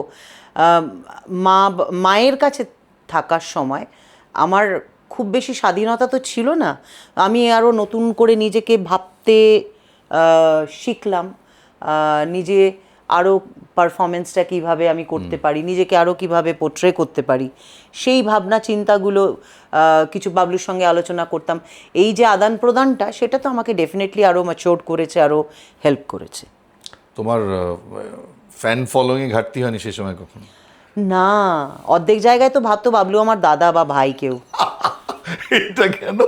আমি জানি না এটার কি কারণ, একটা দুটো জায়গায় এরকম বলতে শুনেছি, মানে ধরো আমাদের 1 ঘন্টার ওপরে অনুষ্ঠান হয়ে গেছে, তারপরে আবার রিকোয়েস্ট করেছে ক্লাবের ছেলেরা, হয়তো তখন আমরা বলেছি না আর হবে না বলে নেবে গেছি, হয়তো ক্লাবের ছেলেদের মধ্যেই বলা বলি হয়েছে, আরে যদি গাইতো ওর ওই ভাইটা না দাদা না কে একটা আছে না, ওটাই হলো নষ্টের গোড়া। এরকম। তারপরে একটা শোতে আমার আজও মনে আছে, বেলঘড়িয়ার ওদিকে আমার যিনি সেক্রেটারি ছিলেন তারই পাড়ার কোনো অনুষ্ঠান হবে, আমরা জাস্ট যার বাড়ি, তখন তো বাড়িতে বসতে দিত, কিন্তু আলাদা গ্রিন রুম ওরকম কিছু থাকতো না, বাড়ির একতলায় যেখানে বসতে দিয়েছে, এবারে সবাই সে নতুন বউ দেখার মতন এসে করে দেখছে, যেটা হয় আর কি। এই তো তখন আমার যিনি সেক্রেটারি, ও সে বলল, মাসিমা না কাকিমা কিছু একটা বলে, এই তো জোজোর, ও হলো জোজোর হাজব্যান্ড বাবলু। তো উনি আমার গাল টিপে, কি মিষ্টি মেয়ে, ও মা এ তো একদম তোমার ভাইয়ের মতন দেখতে। ভগবান, দুজনকে তো ভাই বোন মনে হচ্ছে। মানে বর মানে একটা বেশ গাম্ভীর একটা, মানে এখন যেরকম বাবলুর দাড়িটা নিয়ে ঘোরে ওই রকম থাকতে হবে, তাহলে হয়তো ভাবতো। মানে এটা অনেকেই জানে না, অনেকেই ভাবে হয়তো বাবলুদা এখন হার্ডলি কত 56 ওরমই হবে, কিন্তু অনেকেই ভাবে বাবলুদা আরো অনেক বয়স, 60-70 বছর বয়স হয়ে গেছে, ওরকম নয়। কিন্তু যেটা ব্যাপার হচ্ছে, ধরো ওই যে সময়টা, একটা দিকে তো তোমাদের একটা মেন্টাল স্ট্রাগল ছিল যে ফ্যামিলি পাশে নেই, কিন্তু সেই প্রবলেমটা কখনো সলভ হয়েছিল? হ্যাঁ, সলভ হয়েছে, মানে যেরকম বাজো হওয়ার পরে ডেফিনেটলি যেটা হয় বাবা মা মেনে নেয়, বাবার দিক থেকেও বাবা বললো যে আচ্ছা এসো, মানে বাবা আগেই হয়তো নরম হয়ে গেছে, কিন্তু কোনোদিন বাবাও তো খুব রাশভারী ছিলেন, মানে ওই ভাঙবো তবু মচকাবো না ওরকম একটা ছিল। তো যখন বাজো হওয়ার খবরটা আমি দিই তখন হি ওয়াজ ভেরি হ্যাপি। তারপরে বাজো যেদিনকে হলেন সেদিনকে তো সাংঘাতিকভাবে গাড়ি চালিয়ে রাত্রিবেলা দেখতে এসেছিলেন শুটিং শেষে। মায়ের ক্ষেত্রে মা যেরকম, আমার ছোটো মাসির সঙ্গে আমার সম্পর্ক ছিল, যোগাযোগ ছিল দিদার বাড়িতে, তো ছোটো মাসিকে বলতেন, কিন্তু আমার সঙ্গে কোনো দিন কথা বলেনি, মানে মায়ের সঙ্গে আমিও কোনো দিন কোনো কথা বলিনি, মানে সেটা কি, মানে শেষ দিন পর্যন্ত মানে তোমরা দুজনেই কথা বলেন কখনো? সেটা নিয়ে কোনো আফসোস আছে? দেখো, আমি যদি এখনকার আমাকে ভাবি, তাহলে মাকে যদি বোঝাতে পারতাম যে you could have been a better friend to me, তাহলে হয়তো ভালো হতো, বাট তখন হয়তো আমি অতটা ডিপলি ভাবিনি, বা একটা ভয় কাজ করতো যে যেরমভাবে আমাকে আটকাতে চেয়েছে, হয়তো আমার বাচ্চাকে নিয়েও টানাটানি হতে পারে।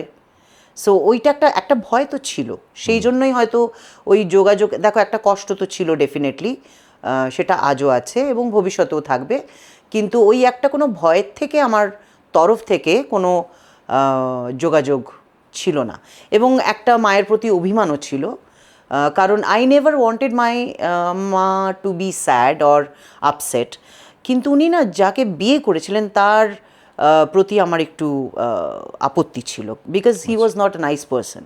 আচ্ছা, তো সেই সব কিছু মিলিয়ে হ্যাঁ, তোমার সব কিছু মিলে একটা ছিল। খারাপ লাগা ছিল। আচ্ছা, ধরো বাজো, আমি ব্যক্তিগত জীবনে বেশি ঢুকবো না, সেটা উচিত নয়। ও তো তুমি বলছিলে যে পড়াশুনো করে এখন হোটেল ম্যানেজমেন্ট করেছে, তারপরে এখন চাকরিও করছে ব্যাঙ্গালোরে, কিন্তু ও সুন্দর গান গায় তোমারই মতো, ওর মধ্যেও সেই মানে বাবা মা এবং ওদিক দিয়ে দাদু দিদার তাদের প্রভাবটাও রয়েছে। এমনকি তোমার শাশুড়ি মা, জেঠিমার কথা বলছো, তিনিও গানের জগতের মানুষ, তিনিও তার অনেক, বাজোর অনেকটা ছোটবেলাটা আমার মতনই, মানে আমি যেরকম মায়ের গান বাবার গান শুনে বা দিদার গুনগুন শুনে বড় হয়েছি, ও ঠাকুমার গানের ক্লাস ওইসব দেখেই বড় হয়েছে। কিন্তু ওর আমি মাঝে মাঝে ফেসবুকে দেখি অনেক গান পোস্ট করে, এবং বাবলুদা খুব অ্যাপ্রিসিয়েট করেন যে ও খুব ভালো গান গায়, তো ওরও কি কিছু ইচ্ছে আছে নাকি? ওর ইচ্ছে, দেখো ওর ইচ্ছে ডেফিনেটলি হয়তো আছে, না হলে ও গান মিউজিকটাকে প্রচণ্ড ভালোবাসে, সেটা শুধু জিনে পেয়েছে বলে নয়, ও বেসিক্যালি খুব মিউজিক্যাল, এবং আমি মনে করি যে ও যেই ধরনের গান পোস্ট করে সেইগুলো হয়তো আমি চেষ্টা করলেও গাইতে পারবো না, হ্যাঁ, কারণ ও ওই ধারাটা, এবং ওটার বাইরেও ম্যাক্সিমামটাই ওয়েস্টার্ন গান পোস্ট করে, কিন্তু সেটার বাইরেও ও কিছু কিছু গান এমন অ্যাটেম্প করে যেগুলো আমিও যদি গুনগুন করতে চাই তাহলে আমি দুবার ভাববো, তো ওর মধ্যে সেই ক্যালিবারটা আছে, বাট গান বাজনা বা অভিনয় করাটা না 24 আওয়ার্স জব, আচ্ছা, সেটাও ওটা চায় না তুমি করতে। ওটা ওর পক্ষে করাটা সম্ভব নয়, কারণ ও একেবারে চাকরি বাকরি ছেড়ে দিয়ে গানটা নিয়ে থাকতে পারবে কি না সেটা আমি জানি না। আমি অবশ্য কখনো ওকে সেরকমভাবে জিজ্ঞেসও করিনি, কারণ আমি ভাবলু ও যখন যেটা ভালোবেসেছে ওকে ওর মতন করে ওর নিজের জিনিসটাকে বাঁচতে দিয়েছি আর কি, আমরা কোনোদিন কিছু চাপিয়ে দিইনি। তো সাধারণ মানুষের কাছে সেলিব্রিটিদের লাইফটা একটু অন্যরকম হয়। তারা ভাবে যে সেলিব্রিটিরা কীভাবে লাইফ লিড করে, খুব বেসিক কোয়েশ্চেন আসে। তারা বলে যে ধরো তোমার লাইফে তুমি তোমার লাইফটা অনেক এক্সপ্যান্ড করেছো, তোমার মেয়ে এক জায়গায়, তোমার হাজব্যান্ড এক জায়গায়, তুমি এক জায়গায়, প্লাস তোমার লাইফে এখন আদি আছে। তো এই যে তোমার লাইফের এতগুলো ডাইমেনশন, মানে অনেকে বলেন যে আমি অনেকে আলোচনা করতে শুনেছি যে যেহেতু আমার সাথে আলাপ আছে তোমাদের, তো অনেকেই বলেন যে কেন জোজো একসঙ্গে থাকে না, বা কেন বাবলুদা একসঙ্গে থাকেন না, বা কেন মেয়ে আলাদা থাকে, কেন আলাদা করে প্রয়োজন পড়লো জোজোর কাউকে জীবনে নতুন করে আনার। সো মানে তোমার কি মনে হয় যে প্রত্যেকটা মানুষের ইন্ডিভিজুয়ালি একটা আলাদা জায়গা আছে, সে কারণে এই জায়গাগুলো তৈরি হয়? নিশ্চয়ই, সেটা তো একটা পয়েন্ট বটেই।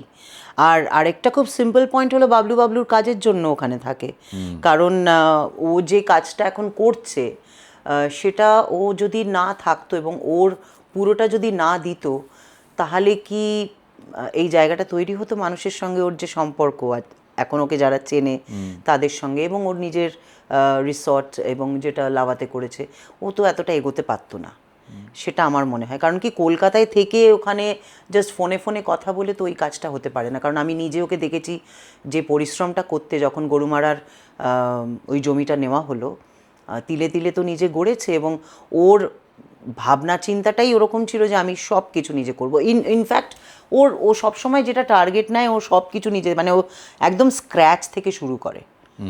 এটা ওর একটা, আমি কি বলবো, একটা বিশাল দিক যেটা আমরা অনেকেই পারি না। স্বাধীনতাটা একটা ফ্যাক্টর আছে, তোমরা নিজের মতন স্বাধীন লাইফও চেয়েছো। যেমন তোমার গানের জগৎ, তুমি তো বেশিরভাগ সময় বাইরে সময় দিতে হয় তোমাকে। সেটা তো আছেই, এবং বাজো যেরকম বাজোর সাউথ ইন্ডিয়াতে বড়ই হয়েছে, হ্যাঁ, ওখান থেকে ওর ব্যাঙ্গালোর, একটা সময় চেন্নাইতে ছিল, এখন আবার ব্যাঙ্গালোরে আছে, তো ওর কাজের ধারাটাও এখন তো কলকাতা থেকেই সবাই সাউথের দিকে চলে যাচ্ছে। কিন্তু তোমাকে কখনো মনে হয় যে তুমি যদি একটা ফ্যামিলি ভাবে থাকতে তোমার লাইফটা অন্যরকম হতো, বা সেটা তুমি কখনো মিস করো? যে আজকে ধরো তুমি দেখো, তো এভাবে একাই থাকো, সেই সব কিছু একভাবে পাওয়া যায় না জীবনে। কিন্তু তুমি কি মিস করো? মিস তো করি, ডেফিনেটলি মিস করি। কোনো একটা ভালো মুহূর্ত আমার অনেক সময় মনে হয়েছে যে যদি এই মুহূর্তটায় আমার সামনে বাবলু থাকতো বা বাজু থাকতো, আমার আরও অনেক বেশি খুশি হতো। কিন্তু ওই যে সব কিছু তো একসঙ্গে জীবনে পাওয়া যায় না। আদি তোমার জীবনে নতুন একটা আশা, তুমি আদিকে নিয়ে অনেক স্বপ্নও দেখো, এবং দুটো দিক তোমার, এক তো তোমার নিজের একটা ডিসিশন যেটা তোমার একদম নিজের, আবার তোমাকে এটা নিয়ে কন্ট্রোভার্সিতেও পড়তে হয়েছে। প্রথমত তোমার এই ডিসিশনটা কেন ছিল, মানে হঠাৎ করে কেন মনে হলো যে আমার মেয়ে বড় হয়ে গেছে, যেখানে তুমি আরেকজনকে মনে করলে যে এই এই এই বাচ্চাটাকেও আমার উচিত তার ভবিষ্যতের পথে এগিয়ে নিয়ে যেতে? না না, অ্যাকচুয়ালি আদির আশাটার সঙ্গে বাজু বড় হওয়ার কোনো সম্পর্ক নেই। আমার বরাবরই একটা ভাবনা ছিল যে আমার বায়োলজিক্যাল চাইল্ড থাকলেও আমি একজনকে অ্যাডপ্ট করতে চাই। এটা কেন? এটার একটা দিক হলো, আমি আমার দাদুর বাড়িতে এরকম অনেককে দেখেছি ছোট থেকে বড় হতে। মানে দাদু তাদেরকে হ্যাঁ, মানে অ্যাডপ্ট করেছিলেন, বা মানে তাদেরকে নিজের কাছে রেখেছিলেন, তারা পড়াশুনো করেছে এবং তারা আমাদের সঙ্গেই বড় হয়েছে। আমার মাসিদের সঙ্গেই বড় হয়েছে, পরবর্তী সময়ে আমাদের সঙ্গে সময় কাটিয়েছে। আমি এরকম অনেককেই দেখেছি। সেইটার থেকে একটা হয়তো ভাবনা তখন জন্মেছিল। আরেকটা জিনিস যেটা আমাকে সবসময় নাড়া দেয়, সেটা হলো যে এই যে এত অনাথ বাচ্চা, এত আনওয়ান্টেড বেবিজ আমাদের পৃথিবীতে, বিশেষ করে আমি বাংলাটাই যদি ধরি, তো আমার মনে হয়েছিল সবসময়, এটা মনে হতো যে আমি যদি কজনকে অ্যাডপ্ট করতে পারতাম, আমার সঙ্গে রাখতে পারতাম, অ্যাটলিস্ট ওদের মাথার ওপর থেকে তো ওই অনাথ নামটা উঠে যেতে পারতো। ইনফ্যাক্ট আমার এখনও মনে হয় যে ভগবান যদি আমাকে কালকেও এরকম হঠাৎ করে কোনো একটা জাদুর কাঠি দেয়, আমি ওইটাতে আরও বেশ কয়েকটা বাচ্চাকে অ্যাডপ্ট করে নিজের সঙ্গে রাখতে চাই। বিকজ ওই অনাথ নামটার প্রতি না আমার একটা কীরকম একটা অদ্ভুত একটা ইল ফিলিং আছে। এবং আমি ইনফ্যাক্ট মাঝখানে চেষ্টাও করেছিলাম যে একটা জায়গা নেব এবং সেখানে একটা জায়গা করব যেখানে আই ক্যান এরকম কিছু বাচ্চাদেরকে আমি যদি রাখতে পারি, কিন্তু তারপরে দেখলাম যে ওটা আমি একলা করতে পারবো না। সো ওটার জন্য আরও মানে লোকবল চাই, প্লাস একটু তোমার সুপারিশ থাকতে হবে, অনেক হেল্প অনেক থাকতে বড় হবে। কাজ। হ্যাঁ, বড় কাজ। তো ধরো আদিকে তুমি যখন এনেছিলে ও তখন ছোট ছিল বা এখনো ছোটই, কিন্তু একটা সময়ের পর তো নিজের সত্তা তৈরি হবে, তখন তো আরো তখন মানুষ পুরোদমে, তখন তোমাকে তো ওকে বলতেও হবে। ওকে তো এমনিতেই বলতে হবে, এটা তো এখন এমনিতেও ডিফিকাল্ট মনে হয় যে সেই সময়টা না ডিফিকাল্ট? না না না কোনো সমস্যা নেই, না। সেই জায়গাটা তুমি প্রিপেয়ার্ড? হ্যাঁ, একদমই। কারণ ওর তো অধিকার আছে না ওটা জানার। ডেফিনেটলি। হ্যাঁ, এবং এখন সেটা লিগালও, মানে লিগালিও তোমাকে বলতে হবে। হ্যাঁ, সো ন্যাচারালি ওই জায়গা থেকে আমার সবসময় মনে হয়েছিল যে I want to adopt a child at least, কারণ এত আনওয়ান্টেড বেবি এখানে ওখানে। ইনফ্যাক্ট যখন আমি পাচ্ছিলাম না, আমি অনেক বছর ধরে চেষ্টা করছি, মানে যখন বাজোর বোধহয় 5-6 বছর বয়স, আমি তখন থেকে চেষ্টা করছি, কি আরেকটু বোধহয় বেশি, 7-8 বছর বয়স, কিন্তু মানে I have failed every time. কারণ আমাদের এখানে সো কল্ড বলতে যে এনজিওস অ্যান্ড যেই সংস্থাগুলো আছে, মানে I have faced so much of negativity, যে একটা সময় আমি হাল ছেড়ে দিয়েছিলাম যে আমার আর হলো না, এই জন্মে আর আমার কোনো বাচ্চাকে দত্তক নেওয়া হলো না।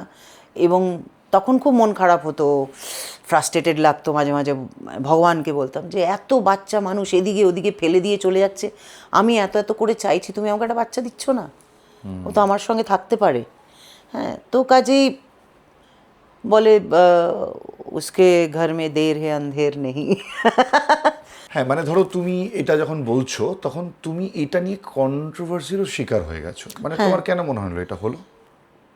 মানে মানে লোকজন এটা নিয়ে দেখো, মানুষজন তো সব কিছুতেই একটা পোঁ ধরবে, সে তুমি ভালো কাজ করো আর খারাপ কাজ করো। তো কারণ তুমি এটা নিয়ে রিয়্যাক্টও করেছিলে? না, রিয়্যাক্ট করেছিলাম কিছু কিছু ক্ষেত্রে, যেরকম কেউ একটা বলেছিল আমাকে যে বুড়ো বয়সে খাল কেটে কুমির আনার কি দরকার ছিল। হ্যাঁ, তারপরে কেউ একটা লিখেছিল যে আপনি এত বড় একজন সেলিব্রিটি, আপনার বাচ্চাকে একটা ব্র্যান্ডেড জামা পরাতে পারেন না। আচ্ছা। তো আমি সেখানে বলেছিলাম আমি বাচ্চাকে আমি প্রেফার করি গড়িয়াহাটের ফুটপাতের জামা পরাতে, সেটা আমার সে ইচ্ছে। কি করে জানলো যে ব্র্যান্ডেড পড়ছে কি পড়ছে? মানে হয়তো এখানে গ্যাপ লেখা দেখেনি, বা এখানে সো অ্যান্ড সো ইয়ে দেখেনি, যেহেতু আদিদাসের জুতো দেখেনি বা হোয়াট এভার। এটা কারণ তাদের কাছে হয়তো ওইগুলোই হলো আসল মানে পরিচয় টু বি ভদ্র সমাজ। আমার কাছে এটা মনে হয় সেই না। সময় তুমি ধরো তোমার রিয়্যাক্ট প্রসঙ্গে আসি, এটা তো ধরো এই প্রসঙ্গটা অনেকেই অনেক কিছু বলেন, কিন্তু তুমি তোমার মতো তো এটা নিয়ে হ্যাপি। এবার বাকি কে হ্যাপি নয় কি হ্যাপি এটা নিয়ে আলোচনাই যাচ্ছি না, কারণ সেটা প্রয়োজন এবং নেই। এবং আমাকে খুব খুব কাছের কোনো কারোর কাছ থেকে এটাও শুনতে হয়েছিল যে এরকম একটা কাজ করলি, সমাজকে কি বলবি। আচ্ছা। আমি তাকে একটাই জবাব দিয়েছিলাম, আমি ওর জন্য একটা নতুন সমাজ তৈরি করব। মানে কেন, মানে এইরকম কাজ মানে করলি মানে? মানুষের কেন এটা মনে হয়েছে, কেনই বা কি বলবো, হয়তো হ্যাঁ আমার যদি এখন 20-21 বছর বয়স হতো তাহলে হয়তো খুব অ্যাপ্রিসিয়েট করতো, যেহেতু আমার 50-এর কোটায় বয়স সেই জন্য হয়তো অ্যাপ্রিসিয়েট করছে না। না, সেটা হতে পারে যে অনেকে কনসার্ন হতে পারে নাকি যে তাই বলে তো এই কথাগুলো বলার প্রয়োজন হ্যাঁ নেই। হতে পারে যে তুমি ধরো আজকে 50 কালকে 70 বছর বয়স হবে, তখন খুব বেশি হলে 25 বছর বয়স হবে বা 26 বছর বয়স হবে, তখন ও ছোটই থাকবে, সেটা কনসার্ন হতে পারে। কিন্তু এই বয়সেও তো আগেকার দিনের মহিলারা মা হতেন, অফকোর্স। পুরুষ মানুষ তো এর থেকে বড় বুড়ো বয়সে বাবা হয়েছে, সেটা কথা নয়। তাহলে মানে এটা এটা নাল এন্ড ভয়েড প্রথমে। মানসিকতা, এটা মানসিকতা। হ্যাঁ, ইনফ্যাক্ট আমি এরকমও মানুষ পেয়েছি যারা আমাকে দিনের পর দিন মেসেঞ্জারে লিখেছে, ম্যাম আমরা এত বছর ধরে চেষ্টা করছি পাচ্ছি না, প্লিজ ডুজ অ্যান্ড ডোন্টসগুলো আমাদেরকে বলে দিন। আলাম দেখুন, এবারে আপনারা কোন সংস্থায় যোগাযোগ করছেন, কি করছেন না করছেন, সেটা তো আমি আপনাদেরকে ডিকটেট করতে পারি না, তবে ধৈর্য ধরতে হবে। আমিও যেরকম ধৈর্য ধরে পেয়েছি হয়তো আপনারাও পাবেন। তোমার কি কখনো কোনো মনে হয় যে তুমি এত একটা উচ্চতায় উঠার পরও কখনো কখনো তুমি তোমার মেজাজ হারিয়ে ফেলো, বা তোমার মনে হয় যে তুমি অনেক বেশি রিয়্যাক্ট করে ফেলো কিছু কিছু ক্ষেত্রে? হ্যাঁ, Recently একটা controversy তে তুমি খুব react করেছিলে। অল তো রক্ত মাংসের মানুষ, তবে আমি খুব ইজিলি রিয়্যাক্ট করি না কিন্তু, মানে কোনো লজিক ছাড়া কোনো জিনিসে আমি রিয়্যাক্ট করি না, এবং একটা পয়েন্ট অফ টাইম অবধি আমি দেখি, তারপরে কিন্তু আমি রিয়্যাক্ট করি। তবে সেটাও আজকাল হয়তো আমি কন্ট্রোল করতে পারি কিছুটা। কোথাও কি লাস্ট কন্ট্রোভার্সি থেকে একটু ইগো কাজ করেছিল? না ইগোর জন্য না না হয়নি না, ওটা ইগোর জন্য নয়, তোমার মনে হচ্ছিল এটা বলা উচিত? একদমই তাই। কারণ ওইটা আমি যেহেতু বলেছিলাম, আমাকে পরবর্তী সময় অনেকে ফোন করে বলেছিল সেম কেসটা আমাদের সঙ্গেও হয়েছে, তুমি বলতে পেরেছো, আমরা বলতে পারি না। কিন্তু কোথাও কি মনে হয় যে আর্টিস্টরা যখন রিয়্যাক্ট করে কোনো কারণে, সেটা পাবলিক ডোমেইনে একটা নেগেটিভ বার্তা দেয়, যে তাদের মানে তাদের কাছ থেকে মানুষ অন্যরকম কিছু আশা করে, মানে এটা ধরো দেখো, এটা একটা মিথ, নেগেটিভ বার্তা দেয় বলে করে সত্য কথা বলবো না। না, আমার মনে হয় যে কি বেশ কিছু মানুষ আছে যারা মজা নেওয়ার জন্য করে, আচ্ছা, মজা নেওয়ার জন্য ওটাকে আরো উস্কে দেয়। কারণ আজকে আমার যার সঙ্গে তুমি যেটা বলছো, যার সঙ্গে সমস্যা, তার সঙ্গে তো সারেগামাপায় আবার তো দেখা হলো, আমি তো নিজেই তার সঙ্গে আবার হাত ধরে নেচেছি, তাকে জড়িয়ে ধরেছি, কারণ আমার সেই দিনকে যেটা নিয়ে আমার রিয়্যাক্ট করা উচিত ছিল আমি করেছি, কারণ সেটা প্রয়োজন ছিল। তারপরে কারণ I try not to carry extra baggage in my life, because life এমনিতেই আমাদের সকলেরই একটা রোলার কোস্টার রাইড, তো তার মধ্যে এক্সট্রা ব্যাগেজ নিয়ে কেন চলবো? হ্যাঁ, এখন কেউ যদি আমার ঘাড়ের ওপরে উঠে আসে বা আমার লেজে পা দেয়, তাহলে তো আমি ফোঁস করবই, তবে সেটাও বুঝে যে আমার আদৌ ফোঁস করা উচিত কি উচিত না। যদি উচিত হয় ডেফিনেটলি করব, কারণ আমি কোনোদিন অন্যায় সহ্য করিনি, মানে সেটা যে কোনো ক্ষেত্রে। এখনকার সময় আমরা দেখেছি যে সোশ্যাল মিডিয়াতে একটু কন্ট্রোভার্সি হলে সেটা ফেম দেয়। না, আমার ওরকম ফেমের দরকার নেই কুনাল। আমি জানতে চাইছি যে তুমি কি এটা বিলিভ করো যে কন্ট্রোভার্সি আচ্ছা হ্যাঁ? না, ওরকম অনেকে তো চায় কন্ট্রোভার্সি। হ্যাঁ, কিন্তু আমি চাই না। তবে আমাকে নিয়ে প্রচুর কন্ট্রোভার্সি হয়েছে, হ্যাঁ, রক্ত মাংসের মানুষ, যারা সেন্সিটিভ, যারা বিশেষ করে আমরা যারা পর্দায় লোকজনের চোখের সামনে থাকি, আমাদের কোনো কিছু মানুষের কাছে আসলে পরে কন্ট্রোভার্সি হয়, হলে হোক। আমাদের থেকে আমি জানি যে অনেক সাধারণ মানুষ আছে, তাদের জীবনে অনেক বেশি কন্ট্রোভার্সি আছে, হ্যাঁ, এরকম মানুষকেও আমি জানি, কিন্তু সেইগুলো নিয়ে মাথা ব্যথা হয় না, বিকজ তাদেরটা উইল নট সেল। আচ্ছা, রিসেন্ট টাইমসে যদি আমরা একটুখানি শিল্পীদের লাইফটা দেখি যারা দীর্ঘদিন ধরে গান করেছেন, ইন্ডাস্ট্রিতে কি অবস্থা, মানে এখন মানে সত্যি কি গানের জগৎটা কেমন, কোন জায়গায় দাঁড়িয়ে রয়েছে? I really don't know. মানে কেন? আমি কোনো খবর রাখি না কারোর। মানে তুমি তো নিজে গান গাইছো না, আমি সব মিলিয়ে বলছি, আমি দেখো, ফিনান্সিয়াল স্ট্রাকচারের জায়গা থেকে। ডিপেন্ডস, আচ্ছা, টোটালি ডিপেন্ডস। কারণ কি, এখন এমন একটা ট্রানজিশনে আমরা দাঁড়িয়ে আছি না, মানে কোনটা খাবে আর কোনটা খাবে না, কোনটা থাকবে আর কোনটা থাকবে না, আমরা কেউ জানি না। হ্যাঁ, সো কাজেই আজ থেকে 10 বছর আগে যদি হতো তাহলে আমি ভাবতাম, এখন ভাবি না, বিকজ আমি একটা জিনিসে খুব বিশ্বাস করি, সেটা হলো যে তোমার যেটা পাওয়ার, তুমি যদি হিমালয়ে চলে যাও তাহলেও পাবে, আর তোমার যেটা না পাওয়ার, সেটা তুমি হাজারো কবর খুললেও পারবে না। চেষ্টা তো করতে হবে। চেষ্টা তো করছে, চেষ্টা কি করছে না? সবাই চেষ্টা করছে, যে যার নিজের মতন করে চেষ্টা করছে, কিন্তু পাচ্ছে কজন? যাদের পাওয়ার তারা ঠিকই পাচ্ছে। এখন ধরো রিসেন্ট টাইমসে বাংলা গানগুলো যেগুলো আসে, সেখানে বেশিরভাগই নতুন গায়ক গায়িকা দেখা যায়, পুরনো রেনাউন গলা খুব একটা দেখা যায় না, শোনা যায় না। সেটা কি মানে এখন কি কাজ কমে গেছে?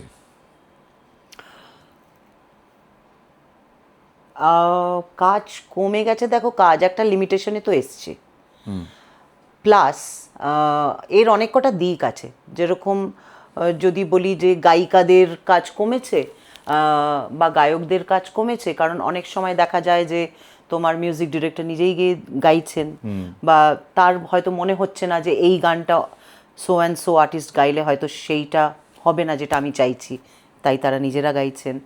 আবার অনেক সময় দেখা যাচ্ছে হয়তো মুম্বাই থেকে কেউ এসে গাইছে, তবুও একটা, কারণ আজকাল তো ছবির গানটাই কমে গেছে, যদি ছবির কথা বলি, ছবির গান কমে গেছে। আগে আগে যেরকম ছবি মানে 7-8টা গান থাকবেই, হ্যাঁ, সেরকম তো এখন নেই, তো কাজেই খুব হাতে গুনে গান হচ্ছে, তবে একটা দিক ভালো যে ওটিটি প্ল্যাটফর্মে এসে অনেক ওয়েব সিরিজ হচ্ছে যেখানে অনেকে কাজ করছেন করছে। এবং অনেক নতুনেরাও কাজ পাচ্ছেন, সেটা একটা ভালো দিক ডেফিনেটলি। কারণ না হলে আমি ডেফিনেটলি চাই, মানে এটা বলবো না যে শুধুমাত্র নাম করারা কাজ করে যাবে আর যারা নতুন কাজ পাবে না, এটা তো কখনো হতে পারে না। কারণ আমরাও তো একদিন নতুন ছিলাম, আমরাও তো এরমভাবেই সামনে এসেছি, মানুষজন পছন্দ করেছেন বলেই সামনে এসেছি।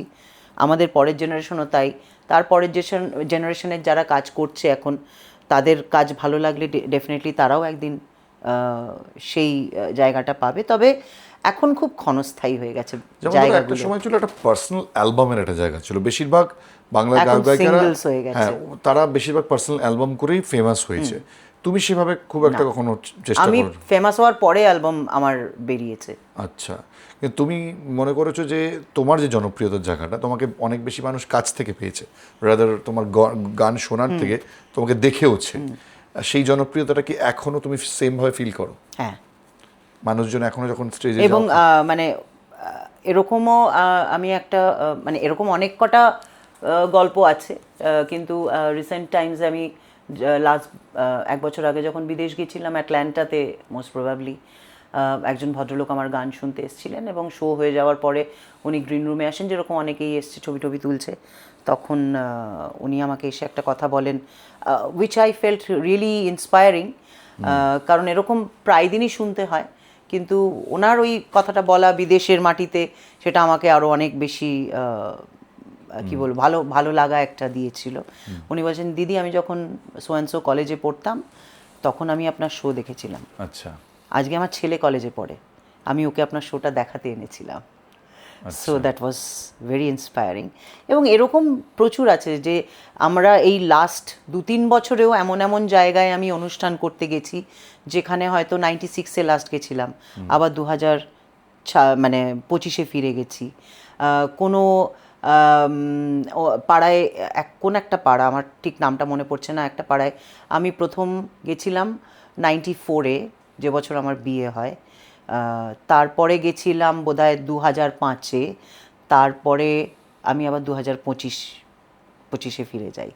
সো কাজেই আমার মনে হয় যে বারবার ফিরে যাওয়াটা, এই যে একটা জেনারেশন আফটার জেনারেশন, নাহলে তো আমি টিকতেই পারতাম না।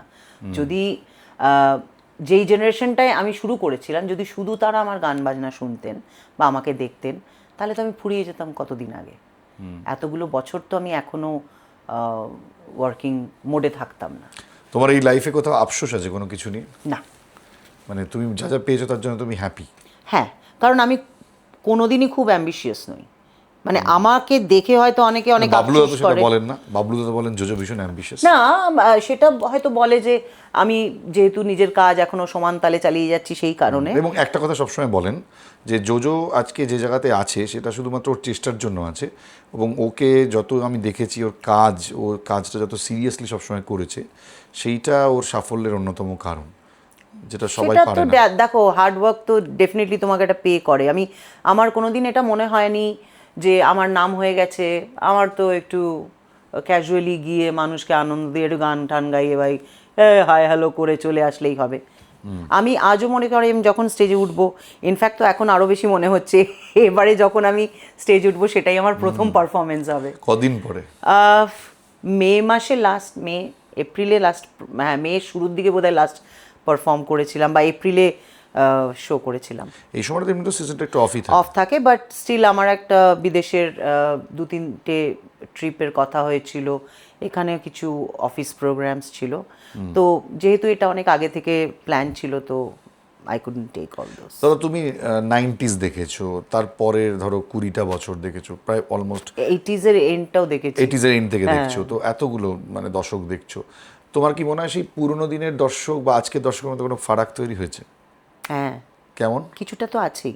মানে তখন কি ডেডিকেশনটা বেশি ছিল নাকি? না না, ডেডিকেশন তো আজও আছে, আজও মানুষ যেটা দেখে, একটু ধৈর্যচ্যুত হয়েছে, মানে ধৈর্যের একটু অভাব হয়েছে আমি বুঝতে পারি, যেমন এক্সাম্পল? যার জন্য এত মেডলি চলে। ও পুরো পুরো পুরো পুরো গান শুনতে মানুষ খুব টায়ার্ড হয়ে আচ্ছা যায়। আগে কি ধরনের গানের রিকোয়েস্ট বেশি আসতো স্টেজে? দেখো, গানের রিকোয়েস্ট কিন্তু আগেও যা ছিল কম বেশি এখনো আমার ক্ষেত্রে আমি একই বলতে রকম পারি তো আছে? একই রকম আছে। আচ্ছা। তার সঙ্গে অ্যাডিশনাল হয়েছে আমার যে গানগুলো পপুলার হয়েছে বা মানুষ যেই গানটা বেশি শুনতে চায় সেই রকম। তবে আহ, আগে শুধুমাত্রই এর গান গাও আসতো বা ওর গান গাও আসতো।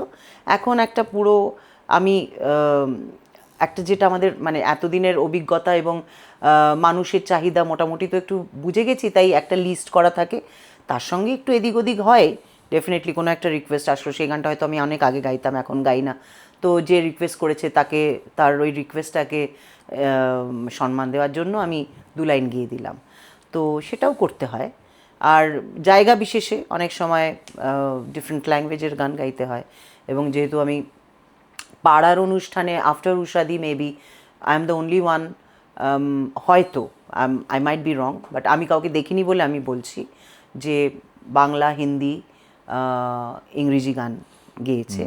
অ্যান্ড মানুষ আজও সেই টাইটানিক বা যেই গানটা আমার পপুলার মঞ্চে গাওয়া সেগুলোর অনুরোধ করে। মানে উষা উত্থুপের সাথে তুলনা বারবার এলো কেন? মানে তুমি কি কোথাও ওনাকে একেবারে ফলো আমি করার ভাবে উষাদিকে করেছো? তো definitely, she is one of my idol, specially as a performer. কারণ একটা সময় ছিল আমি উষাদির অনুষ্ঠান দেখতে যেতাম, এবং কিভাবে উনি মানুষের সঙ্গে ইন্টারাক্ট করছেন, মানে what was the magic behind that charisma, ওটা বোঝার চেষ্টা করতাম। ওই যে একটা ম্যাগনেটিক পাওয়ার মানুষকে, যেগুলো যে কোনো বয়সের মানুষকে আটকে রাখে। তুমি কি যখন সেটা পারফর্ম করতে সেটা কি তোমার মাথায় কখনো কখনো চলতো সেই জিনিসগুলো? আমি চেষ্টা করেছি, ডেফিনেটলি চেষ্টা করেছি। এবং আরেকটা জিনিস যেটা চেষ্টা করেছি, যেটা আমার মনে হয় যে আমি খুব মানে চেষ্টা করতে হয়নি আমাকে, আমি হয়তো ওইরকমই, আমি খুব সহজ থাকতে চেয়েছি মানুষের সামনে। আমি যেটা আমি সেটাই। উষা উত্থুপ বিষয়গুলো কিভাবে নিয়েছিলেন? ওনার সাথে কেমন সম্পর্ক? খুব ভালো। উষাদির সঙ্গে আমার সম্পর্ক মানে আমার যখন 12 বছর বয়স তখন থেকে। আচ্ছা। এবং উনি আমাকে যথেষ্ট স্নেহ করেন। এবং এরকমও হয়েছে উষাদির সঙ্গে আমি একটা অনেক কটা মিউজিক ভিডিওতে কাজ করেছি, তার মধ্যে একটাতে আমি উষাদির ছোটোবেলার রোল করেছিলাম মিউজিক আচ্ছা। ভিডিওতে। সো উষাদি খুবই স্নেহ করতেন, মানে একটা সময় আমি রেগুলারলি ওনার স্টুডিওতে গিয়ে বসে থাকতাম, ঘন্টার পর ঘন্টা আমরা আড্ডা মারতাম, খাবার খেতাম। কিন্তু তারপরে নিজের জীবনের ব্যস্ততাও বেড়েছে, ন্যাচুরালি ওটা কমে কিন্তু গেছে। ওনার স্টেজটা তো তুমিও পেয়ে যেতে, সেটা মানে কোথাও সেটা তো একটা- উনি নিজেই দিয়েছেন কয়েকবার, আমাকে তো নিতে হয়নি। উষাদি নিজেই, আমার মনে আছে একবার ওনার গলার কিছু সমস্যা হয়েছিল, একটি খুব নামি কোম্পানির শো ছিল কালা মন্দিরে। উনি আমাকে ফোন করলেন সকালবেলা, বললো যে আমাকে ইডিয়েট বলে ডাকে আদর করে। আচ্ছা আচ্ছা। তো বললো, idiot, what are you doing, are you free? Yes. Okay, calm down, you have to sing with me. I cannot sing, you know. You will sing. I will mimic. And I'm, okay. How is that possible? বলছে, let's do something new. Let's go. তো এরকম হয়েছিল। আমি উষাদি আমাকে যেই গানগুলো গাইতে বলেছিলেন আমি একটা করে গাইছিলাম। আর উনি তখন লম্বা বিনুনি বাঁধতেন আর ওই পারান্দি লাগাতেন। তো ওই পারান্দিটা আমার এখানে দিয়ে, গাজরাটা এখানে পেছনে দাঁড়িয়ে এরকম করে দিয়ে আমি যে গান গাইছি উনি একবার করে সাইডে মুখ বাড়িয়ে সেটাকে লিপসিং করছেন, এসব করছিলেন। মানে এরকম করে মজা করে অনুষ্ঠানটা করা হয়েছিল। তারপরে রিসেন্ট টাইমসে একটা ক্লাব থেকে দিদিকে করা হয়, ফেলিসিটেট করা হয়, সেখানে আমাকে ডাকা হয়েছিল উষাদির গান গাওয়ার জন্য। সো উষাদি আমার মনে হয় সেই উষাদির পারফরমেন্সের বেশ কিছু জিনিস আমার বোধহয় নার্ভের মধ্যে ঢুকে গেছে, মানে সেটা মানে তোমাকে কি কোথাও মানুষ উষা উত্থুপের পর ওই ওই জায়গাটা দিয়েছিল মনে হয়, নাকি সেটাও কি তোমার জনপ্রিয়তার একটা কারণ? এইটা বলতে পারবো না। তোমার কখনো ফিল হয়? দেখো, উষাদির পরের জায়গাটা আমার মনে হয় অনেকটা গ্যাপ, মানে ওই ওই লেভেলটাকে ছোঁয়া পসিবলই নয়। ধরো উষা উত্থুপের প্রসঙ্গ যখন উঠলোই, আমি একটা কথা জিজ্ঞেস করি, কি তোমার কি কোথাও মনে হয় যে তোমার জীবনে একটা দেবানন্দের অভাব ছিল, নাকি নাকি নাকি তুমি সেটা অতটা চাওইনি বম্বে? একটা সময়, যেই সময়টা আমি কাজ করা শুরু করেছিলাম সেই সময় অ্যাকচুয়ালি যে প্রথাটা ছিল সেটা হলো বম্বেতে কাজ করতে গেলে বম্বেতে থাকতে হবে। আচ্ছা। হ্যাঁ, এবং আমার প্রথম বম্বেতে যাওয়া আমার মার হাত ধরে, এবং সজল মামা বলি আমি, সজল মিত্র যিনি আমাদের খুবই মানে কি বলবো, ইজ এ লেজেন্ড আমাদের এই শোবিজের ব্যাপারে। সজল মামা নিয়ে যান বম্বেতে এবং লক্ষ্মীকান্ত প্যারেলালের কাছে আমার ভয়েস টেস্ট হয়। লক্ষ্মীজি বলেছিলেন বেটি কো ইহাঁ রাখ কে যাই ইসকা কুছ হোনে ওয়ালা হ্যায়। আচ্ছা। আর তখন মা বাবার মানে মায়ের মানসিকতা বুঝতেই পারছো, মুম্বাইয়ের মতন, তখন বম্বে ছিল, তখন মুম্বাই হয়নি, বম্বে। বম্বের মতন শহরে মেয়েকে রাখকে যাও, পরের দিনই টিকিট কেটে কলকাতায় নিয়ে চলে এসেছিলেন। আচ্ছা, এই যে সাইকোলজিটা, আমি ধরো প্রসেনজিৎ চট্টোপাধ্যায়ের ক্ষেত্রে একই রকম। উনি একটা জায়গায় বলেছেন যে আমি কখনোই সেটা চাইনি ওখানে, মানে বম্বেতে একটা স্ট্রাগল রয়েছে, এবং কলকাতা থেকে যারা গিয়ে নাম করেছে পরবর্তী সময়ে, সেটা কুমার শানু হন বা আরও অনেকে রয়েছেন, যদিও অরিজিৎ সিং হালফিলের অন্যভাবে কাজ করেছেন, প্রীতমের সাথে কাজ করেছিলেন দীর্ঘদিন। কোথাও কি বাঙালি স্ট্রাগলটাকে একটু বম্বেতে গিয়ে করতে এখনকার সময় ভয় পায়, সেই জন্য কি ট্যালেন্ট কম? সেটা আমি বলতে পারবো না, কারণ আমার ক্ষেত্রে সেটা হয়নি, কারণ ওটাই বলছি যে বাবা মায়ের একটা তোমার ভয় থাকে। একটা তো দেখো স্ট্রাগল তো করতেই হবে, মানে ওখানে তোমাকে আবার তুমি যেই হও না কেন তোমায় জিরো থেকেই শুরু করতে হবে। হ্যাঁ, তো মা যখন নিয়ে ফিরে এলেন, তারপরে তো আমার যাই হোক বাবলুর সঙ্গে বিয়ে হয়ে গেল, তারপরে again I went to Bombay.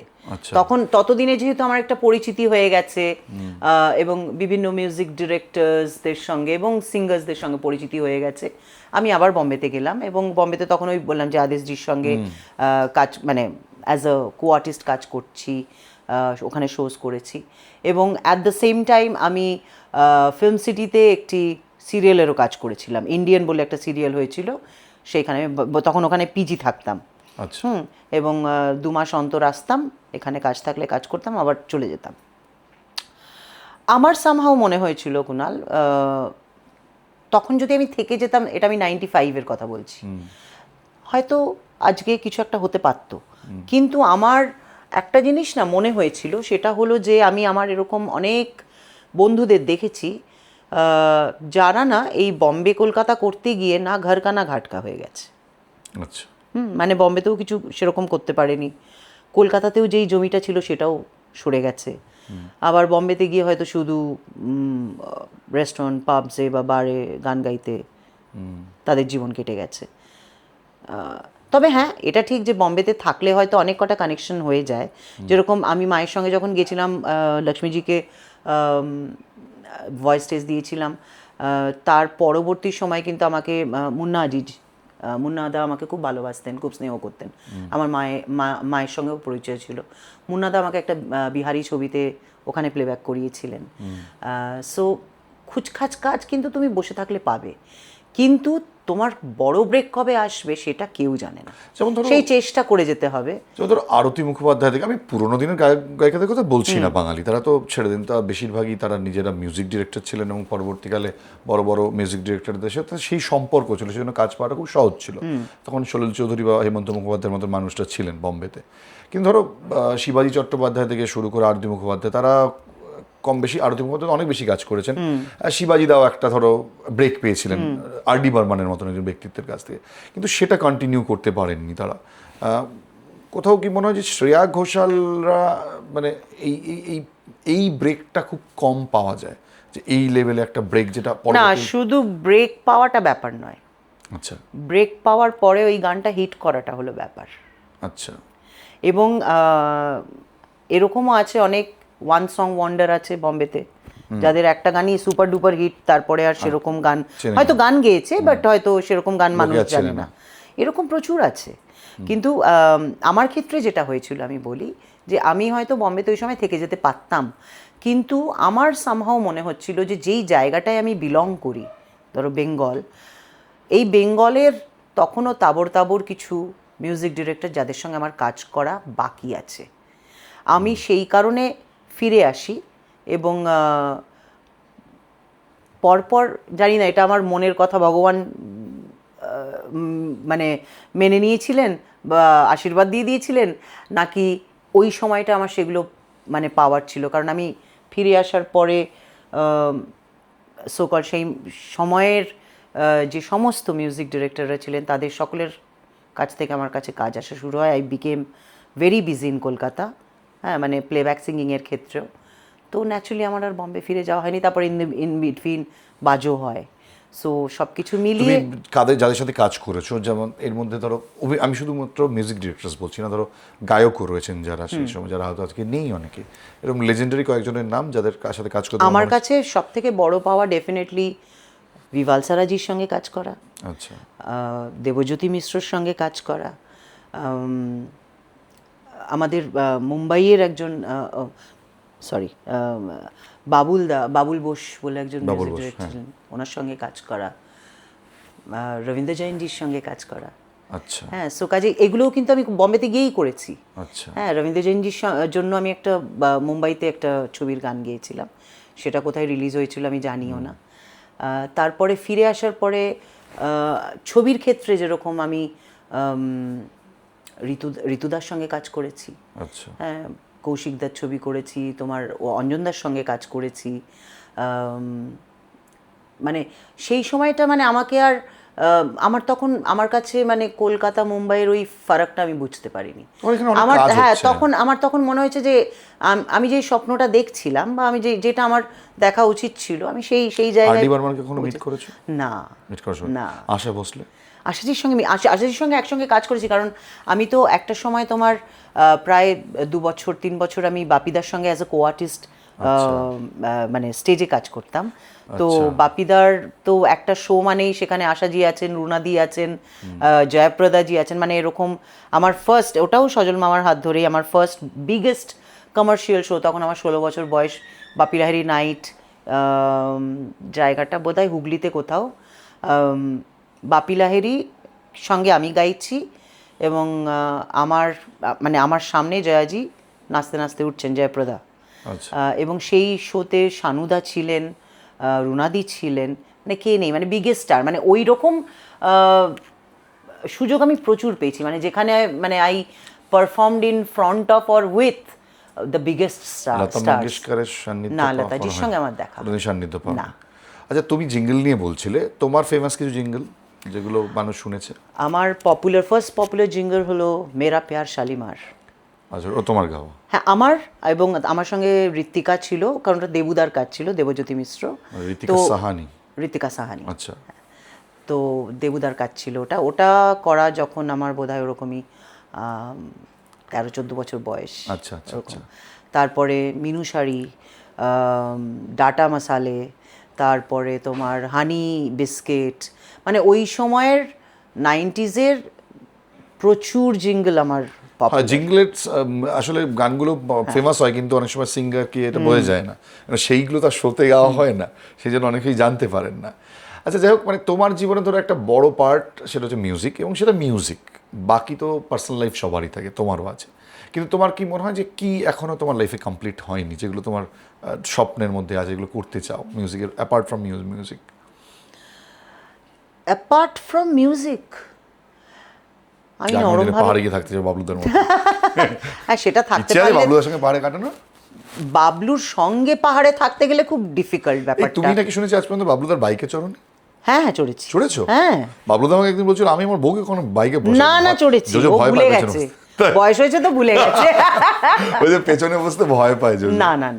আচ্ছা, তো সেরকম কোনো প্ল্যান আছে যে পরের জীবনটা আমি একটু অন্য? শোনো, বাবলুর সঙ্গে পাহাড়ে আমি গিয়ে থাকতে পারি, আমার কোনো অসুবিধে নেই।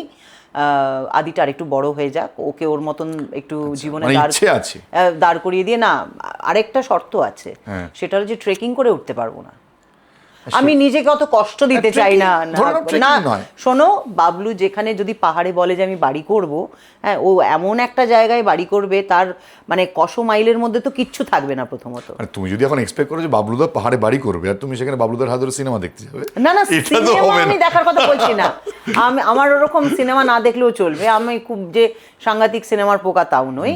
হ্যাঁ, আর এখন তো ইন্টারনেটের যুগে আর কি আর বলবো বাবলুকে সিনেমা ধরতে, মোর হাত ধরে তুমি নিয়ে চলো সকা, ও তো বলার কোনো প্রয়োজন নেই। কিন্তু মানে ওই মানে বাড়ির মেন দরজায় পৌঁছাতে গেলে তোমাকেই তো 4 কিলোমিটার ট্রেক করে যেতে হবে। বাবলুর তো ওরকমই হবে। এরকম হবে? আচ্ছা, আমার তো তাই মনে হয়। আচ্ছা, কিন্তু তোমরা এর আগে, আর ও তো এত লম্বা লম্বা ঠ্যাং ফেলে উঠে যাবে, ইজি, ওর কাছে কোনো ব্যাপারই নয়। কিন্তু আগে তোমরা বেড়াতে যেতে না? হ্যাঁ, বেড়াতে গেছি।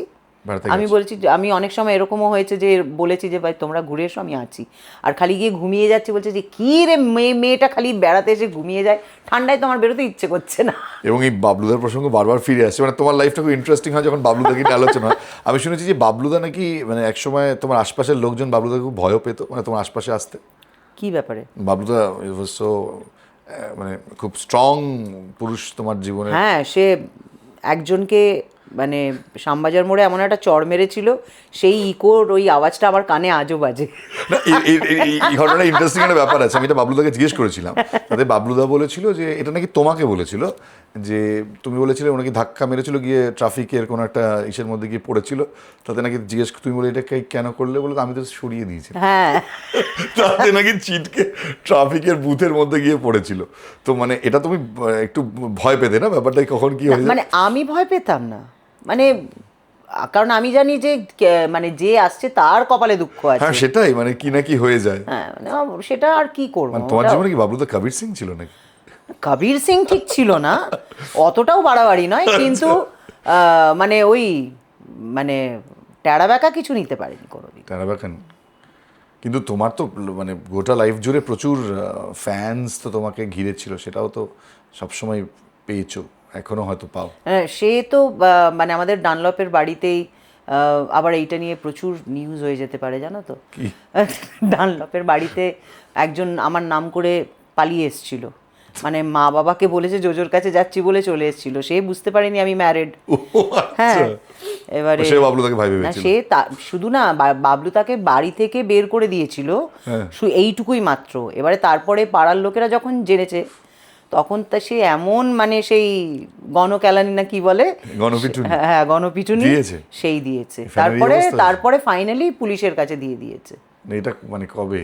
এটা আমাদের বিয়ের ঠিক পরে পরে। ও 90s-এই? হ্যাঁ। আচ্ছা, তখন তুমি একদম সদ্য বিবাহিত, সদ্য বিবাহিত, মানে জনপ্রিয়তার একদম একদম শিখরে এবং তার হলো যে সে জোজোকে নিয়ে যাবে। ও নিয়ে যাবে? হ্যাঁ, বাহ। মামা বাড়ি আবদার। মানে এটা তো সেই আমার শাহরুখ খানের সেই ফ্যান মনে পড়ে গেল। Der der. কাকা কিরণ। হ্যাঁ, না, পরে আরো একটা করেছিল না ফ্যান বলে, সেখানে তো আবার অন্য হ্যাঁ। হ্যাঁ সেরকম একটা অন্য ছিল, এরকমই ব্যাপার ছিল। তো যাই হোক, মানে এই ওভারঅল ধরো তোমার সাথে আমি 1.5 ঘন্টা আলোচনা করলাম, এটা একটা খুব মানে ইন্টারেস্টিং জার্নি। তোমার শুরুটা ছোটোবেলাটা একটা অন্যরকম, মানে খুব স্ট্রাগল করেছো ছোটোবেলা থেকেই। আজকে দাঁড়িয়ে হয়তো দেখো, স্ট্রাগল কিন্তু আজও আছে, কারণ মানুষ ভালোবেসে আমাকে যে জায়গাটা দিয়েছে সেইটাকে ধরে রাখারও কিন্তু একটা বিশাল বড় স্ট্রাগল। এবং আমি সবসময় এটা বিশ্বাস করি কুনাল, নাম করে ফেলাটা কিন্তু খুব একটা বড় স্ট্রাগল নয়, ওটাকে ধরে রাখাটা স্ট্রাগল। হ্যাঁ, তার মধ্যেও আপস অ্যান্ড ডাউনস আছে, কিন্তু আজও যাতে আমাকে যারা বিশ্বাস করে নিয়ে যাচ্ছে তাদেরকে আমি দিনের শেষে ওই মুখে হাসিটা ফোটাতে পারি, এবং অ্যাটলিস্ট যারা আমাকে নিয়ে গেছে তারা বলে দিদি দারুণ অনুষ্ঠান হয়েছে। এটাই আমার কাছে এই এত বছর পরে একটা বড় প্রাপ্তি, কারণ এইটাই আমি সবসময় রাখার বিশ্বাস করি। আমি ইনফ্যাক্ট ওই যেরকম অপারেশনের আগে নিজেকে বুঝিয়েছিলাম জোজো এখন শুয়ে থাকতে হবে, আমি কিন্তু নিজেকে এটাও বুঝিয়ে রেখেছি যে যেদিন তুমি আর এরকম পারফর্ম করতে পারবে না, গান হয়তো কম বেশি অনেকেই ভালো গায়, আমি ওইসবে যাচ্ছি না, কিন্তু আমি যেই লেভেলের পারফরমেন্স বা আমার যেই লেভেলের পারফরমেন্স মানুষ আজও পাচ্ছে এবং সেটাকে অ্যাপ্রিসিয়েট করছে, সেইটা আমি যেদিনকে বুঝবো যে আমি আর দিতে পারবো না, সেদিনকে কিন্তু আমি আর এই লাইমলাইটে থাকবো না। এটা আমি কিন্তু নিজেকে অনেক আগে বুঝিয়ে দিয়েছি, কারণ আমি প্রথমত বাঁধানো দাঁতে, দ্বিতীয়ত হুইল চেয়ারে গিয়ে পারফর্ম করতে বিশ্বাসী নই। এই যেমন ধরো তুমি বলছো যেদিনকে আমার তোমার সাথে তোমার বাড়িতে দেখা, তুমি অসুস্থ ছিলে এবং পরে হসপিটালে তোমাকে আমি খুব আপসেট দেখেছিলাম, যে তুমি অসুস্থ মানুষকে দেখতে খুব ভালো লাগে না, খুবই আপসেট ছিলে। আজকের সাথে তোমার সেই দিনের যে ফারাকটা, একটা অসুস্থ মানুষ সে কখনোই তার নিজের ফর্মে থাকে না, এবং মানে আমি চাই যে তুমি খুব সুস্থ থাকো সবসময়, এবং তোমার না, মাঝে মাঝে একটু অসুস্থ হওয়া দরকার, তাহলে কি হবে, নাট বল্টুগুলো ঠিক আছে কিনা তো বুঝতে পারবে। আচ্ছা, তুমি সুস্থ থাকো এবং দর্শকদের জন্য তুমি আরো রোগা হও, মানে এটা কোনো এটা মানে বাকি এটা তোমার জন্য অ্যাপ্লিকেবল, নাহলে লোকে বলবে বডি শেমিং করছি, বাট তোমার ক্ষেত্রে অ্যাপ্লিকেবল, বাট বিকজ তোমার মানে শোনো, এরপরে আরেক অশান্তিতে আমাকে পড়তে হবে, বলবে এটা জোজো নয়, কারণ এরকম ঘটনাও ঘটেছে, চোখে আঞ্জনি হয়েছে বলে চশমা পরে গেছি, কালো চশমা, এটা বাবলুকে জিজ্ঞেস করো, বাবলুও জানে। আমার স্ট্রিটের বুকে অনুষ্ঠান, বলছে এ নকল জোজোকে এনেছেন, না, এটা যেমন তুমি বলছো, দেখো আমি একটা আমার বন্ধু একজন, সে বাবলুদার সাথে যখন প্রথম দেখা হয়েছিল, সে প্রথম জিনিস যোজদিকে প্রচুর খাওয়া দাওয়া করে। মানে তুমি ভাবো বডি শেমিং এর লেভেলগুলো কোথায় যায়, যে এটাই মানে প্রশ্ন। বাবলুদাকে খেতে দেয় না, যদি হ্যাঁ, সব খেয়ে নেয়। তো আরে আদিকে বলতাম আমি, আদি 1 বছর আগেও একটু ট্যাং ট্যাঙে ছিল, বলতে নেই। তো আমি বলতাম বাবা একটু ভালো করে খাওয়া দাওয়া কর, একটু চারদিকটা বাড়ুক, নাহলেও তো সবাই ভাববে যে মা সব খাবারগুলো খেয়ে নেয়। এই ভিডিওটা যখন শেষ করছি, মানে পডকাস্টটা, আমার একটা কথাই বারবার মনে হচ্ছে যে বাংলা গানের জগতে আমি যদি দেখি, যোজদির মতন প্যারালালি এইরকম কোনো আর্টিস্ট নেই। অনেকেই গানের জগতে দীর্ঘদিন ধরে কাজ করেছেন এবং তারা কিন্তু খুব ফেমাস নিজের মতন করে। তারা বেশিরভাগই কেউ আমরা দেখেছি সিনেমার জন্য, তাদের প্লেব্যাকের জন্য ফেমাস, কেউ মঞ্চের জন্য ফেমাস। কিন্তু একটা মানুষ যিনি মঞ্চে গান গেয়ে তারপর ইন্ডাস্ট্রিতে এমনভাবে ছেয়ে গেছেন, সমসাময়িক কোনো শিল্পীর থেকে তিনি পিছিয়ে ছিলেন না কখনোই, এবং তার জনপ্রিয়তা প্রত্যেকটা মানুষের কাছে যে গ্রহণযোগ্যতা, সেটা একটা প্যারালালি কিন্তু ইউনিকভাবে ছিল। এবং সে কারণে হয়তো মিস জোজো হিসাবে সবচেয়ে বেশি ফেমাস মানুষের কাছে। আজকে ইন্টারভিউটার মধ্যে দিয়ে আপনারা বুঝতে পারলেন, যেখানে খুব ফ্র্যাঙ্কলি কোনো কথার মধ্যে কিন্তু কোনো জড়তা নেই, এবং খুব সহজভাবে নিজের ব্যক্তিগত জীবন নিয়েও বলতে তিনি মানে খুব সহজেই বলতে পারেন, কোনো দ্বিধা রাখেন না কোথাও। দিদি, থ্যাংক ইউ সো মাচ, তুমি এলে, এতটা সময় দিলে, খুব ভালো লাগলো। অনেক কিছু জানলাম, অনেক কিছু বাকি রইল, কখনো আবারও নিশ্চয়ই বসবো। প্রথমত খুব ভালো থেকো। Thank you so much. তোমার কেমন লাগলো? খুব ভালো লাগলো, এবং আমার সব থেকে বেশি ভালো লেগেছে আমাকে গান গাইতে হয়নি বলে। যাক, খুব ভালো থাকবো। আমার তরফ থেকে অনেক অনেক শুভেচ্ছা তোমার আগামীর জন্য, কারণ তুমি আরও বেশি স্টেজ করো, তোমাকে আরও বেশি আমরা টেলিভিশনে দেখি। আর সবচেয়ে বড় কথা, তোমার গান আমি এখনো সরাসরি শুনিনি, তার জন্য একটা ইনভিটেশন। নিশ্চয়ই। ভালো থেকো। Thank you. তিনি খুব খুশি, কারণ তাকে গান গাইতে দেওয়া হয়নি, কিন্তু তার গানের মধ্যে দিয়ে তো সবাই তাকে ভালোবাসে না। তো আগামী দিনে যদি অনেক বেশি গান গাক, আমরা আরও বেশি তার কাছ থেকে অনেক কিছু নতুন নতুন কিছু পাই। আর হ্যাঁ, অনেক ধরনের আলোচনা, খুনসুটি, সেগুলো ব্যক্তিগতভাবে যেগুলো হয়, সেগুলো নিয়ে কখনো আবার আলোচনা করার সুযোগ হলে নিশ্চয়ই আপনাদের সঙ্গে শেয়ার করব। খুব ভালো থাকুন। আর এই যে নতুন পডকাস্টের উদ্যোগ, আপনাদের কাছে নতুন নতুন অনেক মানুষকে নিয়ে আসা, তাদের জীবনের অনেক কাহিনী নিয়ে চেষ্টা করব, এটুকু কথা দিলাম। আগামী দিনে চেষ্টা করব আপনাদের এই যে এক্সপেকটেশনটা, সেটা ফুলফিল করতে, এবং আপনারা কী ধরনের আর কার ইন্টারভিউ দেখতে চান সেটা আমাকে জানাতে ভুলবেন না। তাহলে সাবস্ক্রাইব যেমন করবেন, পাশাপাশি কমেন্টে আপনাদের কেমন লাগলো সেটাও জানাবেন। দেখা হচ্ছে তাহলে নেক্সট কোনো একটা পডকাস্টে। আপাতত শেষ করছি।